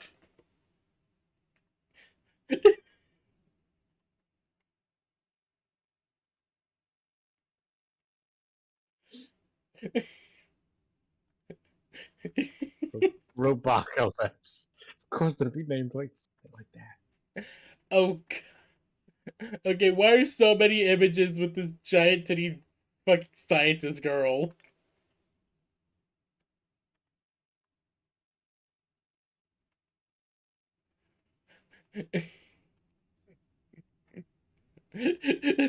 Why does this feel like a game I'd pick up growing up?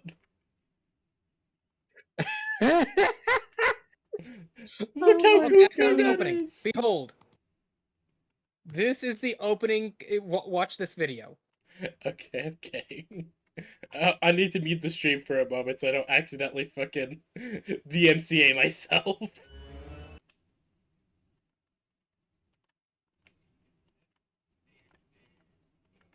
It's Nintendo. It's Nintendo, man.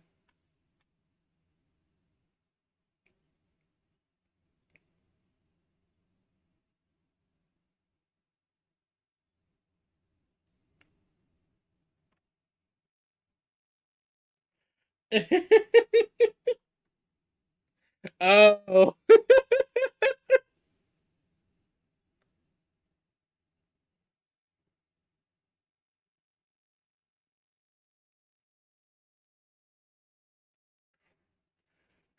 Why am I imagining that there's no dialogue?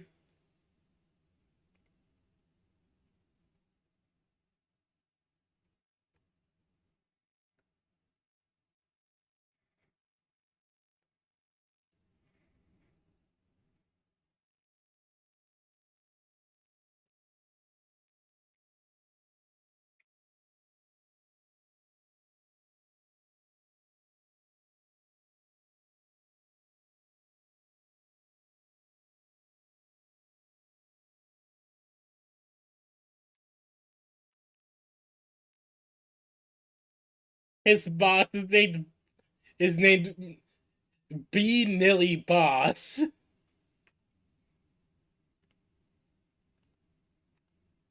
What the fuck?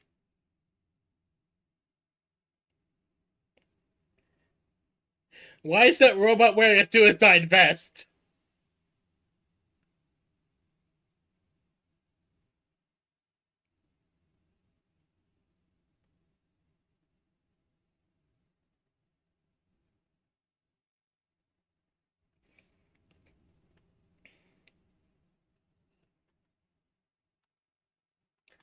This is so goofy. What the fuck? Okay, this is definitely a game I would have picked up growing up if I had known about it. It's got the same energy as fucking Worms. Yeah, there was a fucking, oh yes, it was Crystal Conflict. If you guys ever remembered that game. But okay, yeah, the basically name- that's what I was Oh. implicating was happening here. No, Mhm. you're fine. But yeah, no. Here's this. If you guys ever remember playing these Lego games on your browser. Mm, Oh, I I played the Lego that Chima. one. Yeah, Aliens versus I played that one. Astronauts. This was a game I grew up playing for whatever reason. Alongside the Lego Bionicle games. That old Flash game. That I played that. Like where they used JPEGs of the actual set. Yep. They just had like a minimal animated JPEGs of the actual sets for I you also to use. played the original Lego Ninjago game on the DS. Oh god. You made soldiers and units in that one too. Mm. Oh right, I forgot about that. Yeah, it was Oh, wait, Ninjago trip down Battles, memory- wasn't it? Trip down memory lane. Jericho does not cause the Robopocalypse, No, he does not. but he Oh, does. God. Does Jericho have a hit team employed? Like, I'm not questioning whether or not he can do it. I'm just like, does he have a standing hit team on employ? Yes, he does have a cadre. Like he has, like no, which is it a battalion or is it a regiment? I'll be right back and go use the bathroom. But no, he does have a small army of combat subalterns. Oh, okay.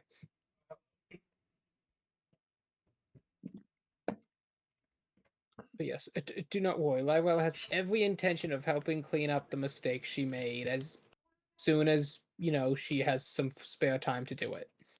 Mm-hmm. I mean, she is a Rim. She is able to multitask like a boss, but like Jericho is. Unfortunately, she's trying to do the job of like 10 Rem. Yeah. But I mean, Jericho's augmented, so he'll sort it out pretty quick. And I imagine he's walked sorted out, and then he's like, if only I had someone competent who could just walk on this 24/7 and didn't need to sleep. Oh wait, hey Iris.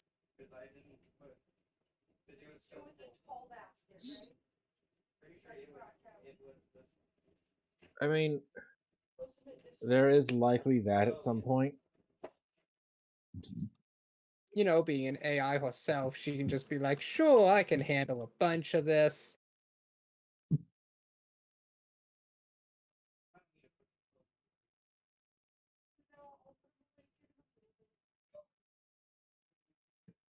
Plus, hiring your girlfriend to be your company's secretary to hide all the illegal stuff. That's a very common trope.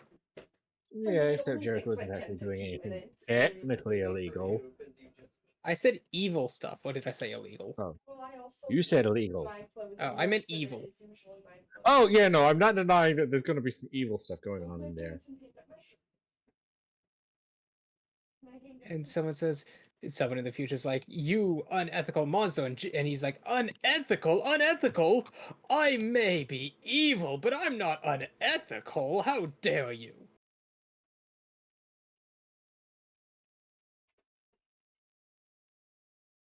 And then they're like, what's the difference? I pay my employees and have a very well fleshed out benefit package. Which, a lot of them are going to cash in because you came in here killing a bunch of them. You even killed Jeb. He was just a janitor. Nah, but you turned Jeff into paste all over the walls. He was just a janitor. Now who's gonna clean that up, huh? Not to mention all the people who were just internshipping here. You sent a bazooka right into the front office.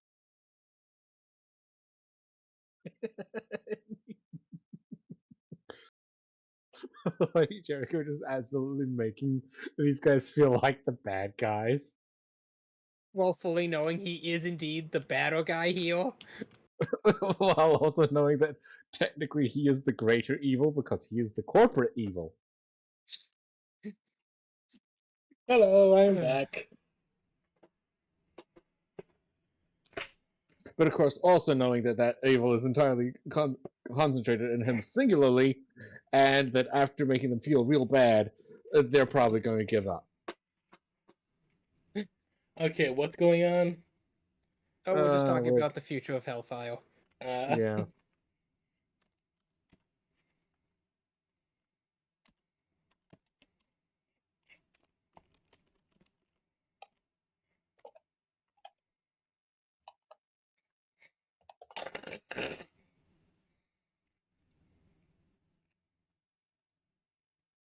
It has gotten to the point I'm now breeding chickens and cows to try and up our production.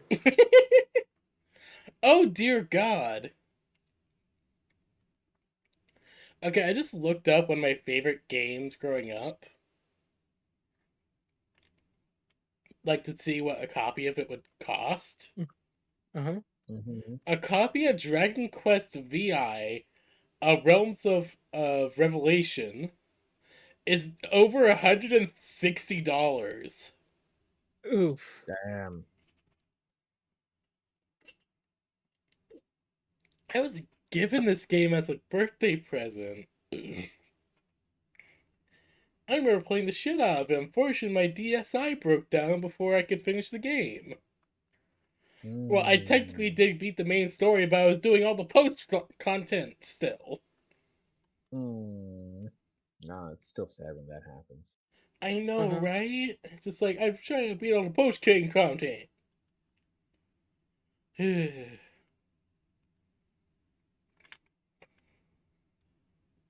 unfortunately, trying to get a DS is not easy. Yeah, no, it isn't.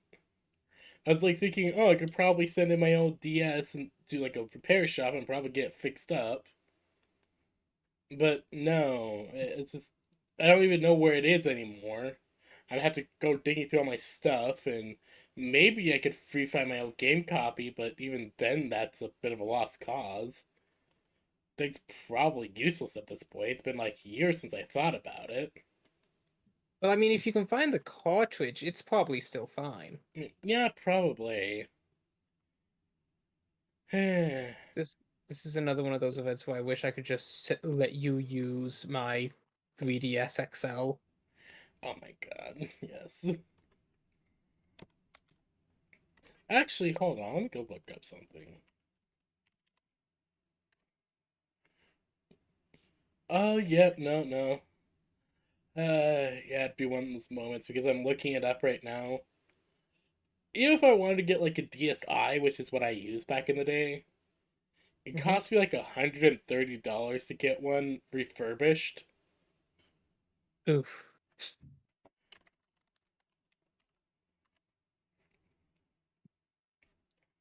Oh god, oh god, a 3DS is even more expensive.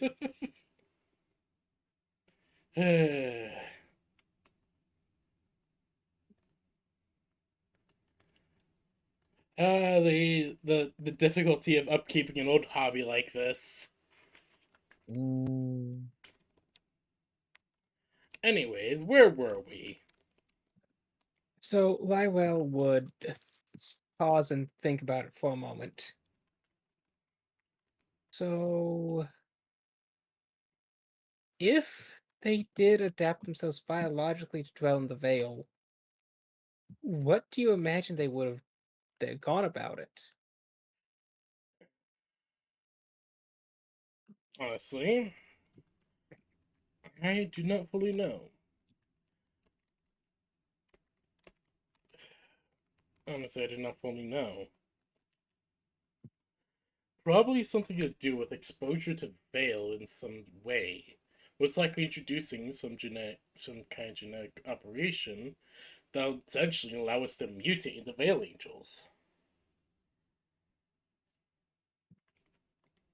Become Vale Angels. That is my own personal theory. In all the time I and my people have explored the Vale, and in all records of Vale exploration I've been able to find your since the time of the Yavin, it would appear that Vale Angels are the only recorded entities having been discovered within the Yes. Vale. Yes. And the fact that you've most likely not even found pieces of our technology in the Veil is most likely that we have either A, became Veil Angels and hid away our ships, or we traveled deeper into the Veil than we ever in hopes of finding another solution. Another I have an idea, and this might sound crazy, so you have to promise not to laugh. He just waves for you to go on. So Ra told you to do this exodus, and you went into the Vale, where Ra is believed to dwell, and mutated yourselves to survive in the Vale. Of course. There has not been any record of any sighting of creature other than Vale Angel in the Vale, and even those are extremely rare. But Lyra like twiddles her thumbs, like she doesn't want to say something really stupid. Come on, out with it. what has been documented is an increasingly large number of NHPs developing in real space over the millenniums. Hmm. You believe that maybe part of my kind became NHPs. No, I think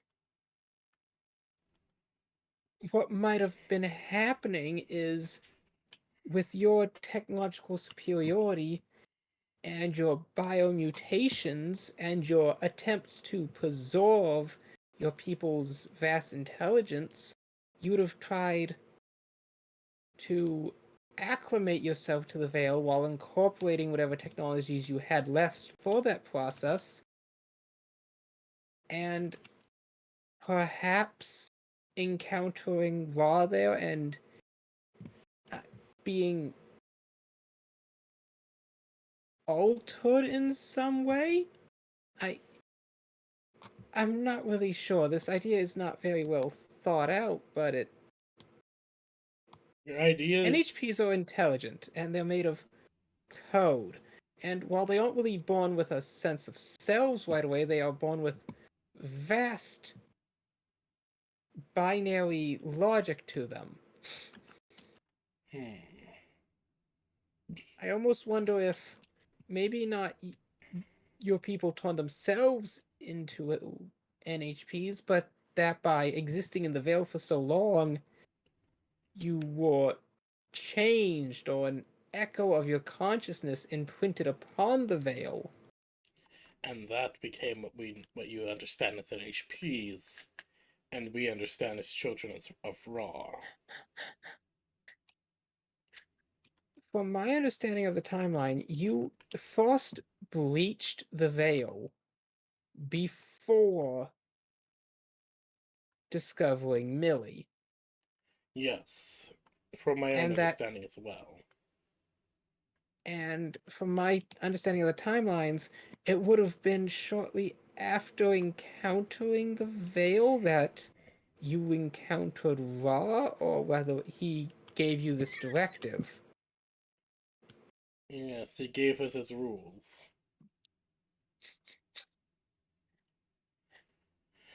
So, your line of thinking brings to conclusion that most likely, I would not use such strong wording. None of this is beyond from your own personal hypothetical. theory, Yes.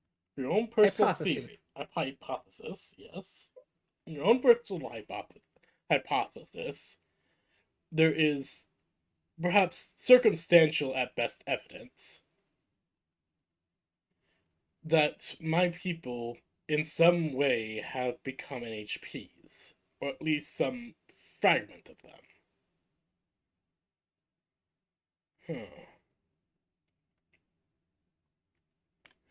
Honestly, it is a bit of a compelling theorem.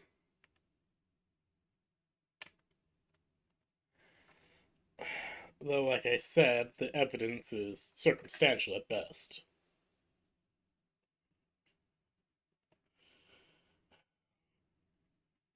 I'll need to bring deep thought to this.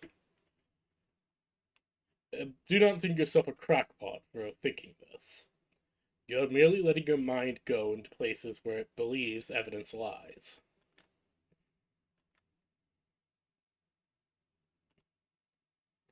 And, honestly, evidence does indeed lie in the strangest of places at times. You've given me much to think about. If you do not mind, I would like to think. I had one more question. Of course. I've been around the galaxy quite a bit now, and I've interacted with many people. And I don't think you're telling me the truth of you coming here for meditation. What do you mean? the way you phrase it, say you have all this information, like you pose yourself as someone who is not terribly involved with the Yavin higher councils, and yet you know the person who was in charge of the project to make Millie, a secret project. You know all these things, and you keep saying that this was before I came here for meditation. That I don't think that's entirely truthful, is it? He just looks down to you, gives out a soft sigh. You are one who is truly intelligent, Lyrell. You are one who is truly able to see the faults in many things. How to explain the truth? I am indeed a philosopher, but not a normal one.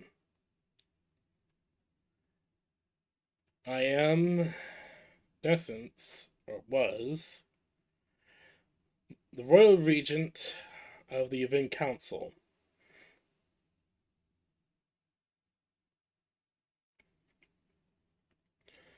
Or essentially, royalty. Well, not exactly royalty, but a noble then? How best to explain?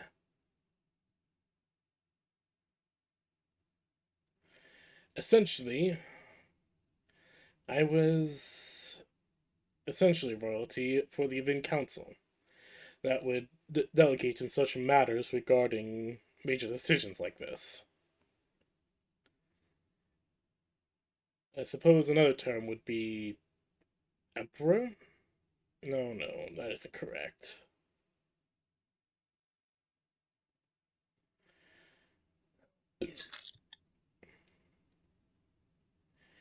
I do apologize, for I do not know of a proper title to explain myself as.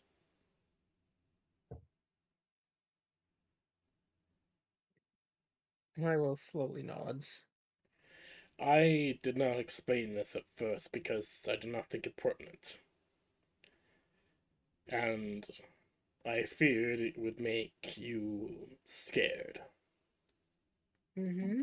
But you're doing it again. Doing what? Guiding the conversation. You've now explained who you are, but my question was, why are you actually here? Complete honesty? I cannot remember. I have been here for so long in contemplation that the memory of why I'm here has just vanished. The reasons I wish I could fully say. Lyrell slowly narrows her eyes. But you remember everything else in crystal detail. Have you ever found sticky notes? He thinks for a moment. For he will seem to think for a moment and look past you and towards the back of the library. And he will wave his hand at it is suddenly moved up to the forefront, right behind you. And he will reach out and pick up a single note. A last hope is what is written across it. I don't remember putting that there. Lyrell pulls out one more sticky note of her own that just says, "A last chance." What did I know that had me be sealed within here? What was so And important? you were sealed within here, and you don't remember it. No, I don't. Just like I am now. He just looks to you, Lyrel. What did we... What if... What if I am the one who found the secret?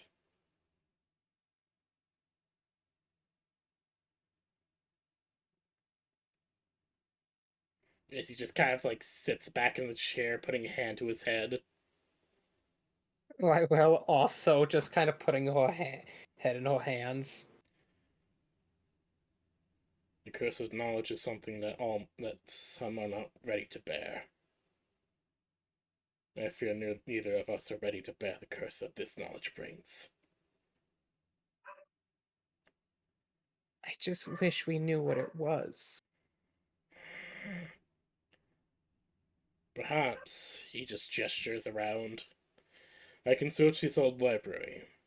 It is not actually a library you're seeing, but in fact, a catalog of my entire knowledge.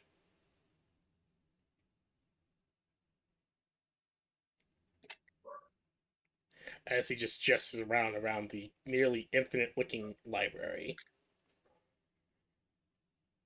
Oh. Again, this is but a reflection of my knowledge, categorized in such an easy way to explore. This is how these systems work. Do not ask me why, it is just simply how we always design them.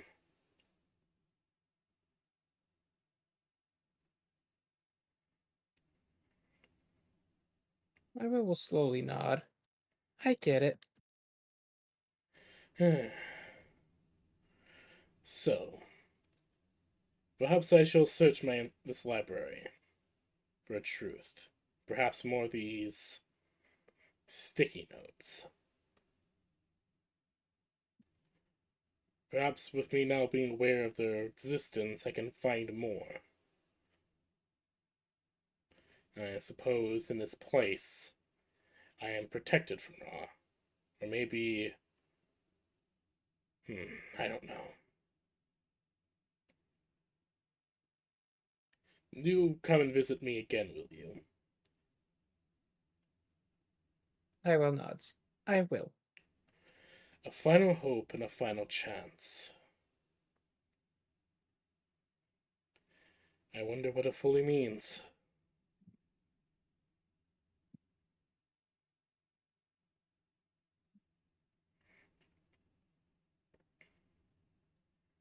Well, I need to go help my friend sort out the bureaucratic issues I accidentally put him in.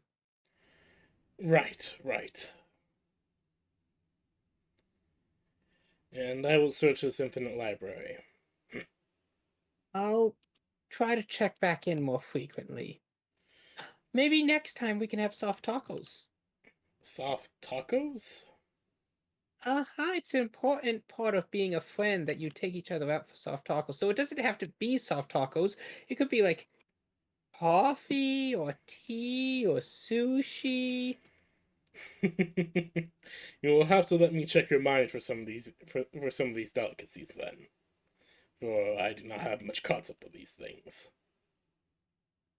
Okay, why does chicken get Musclehead Ferocious Veil of Darkness?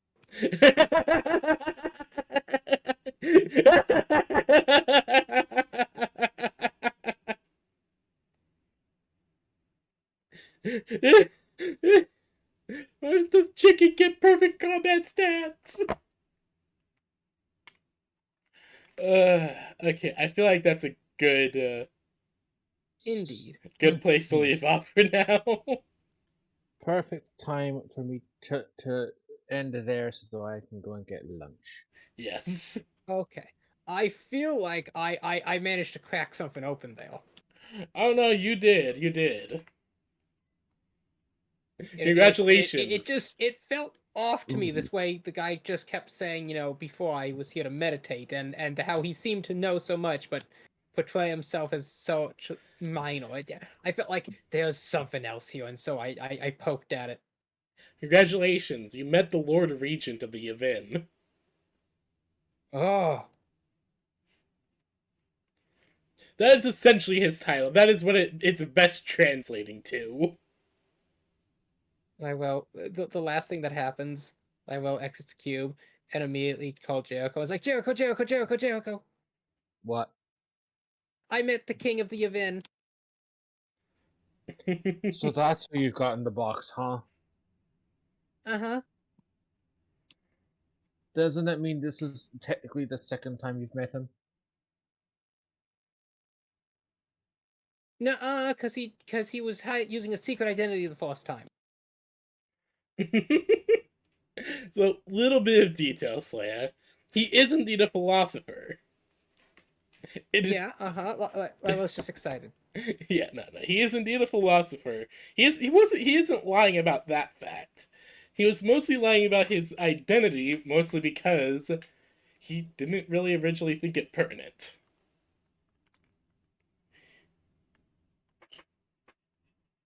Did not Yeah, think no, it no. pertinent at all. I'm just and excited.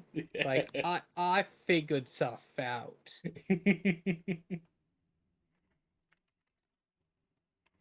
Okay, but I have made a Serenity Artisan Impatient Chicken. They already?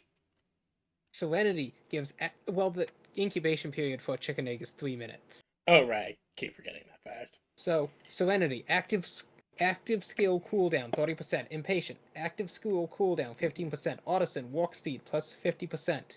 So this chicken has a 45% reduction between egg laying time.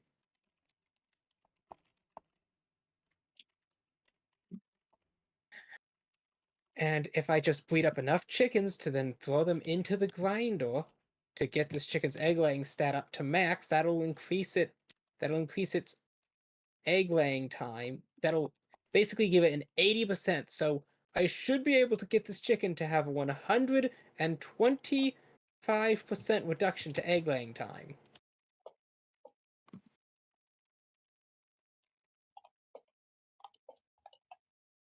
Which I know probably won't make it actually give infinite eggs, but it should be popping them out like crazy.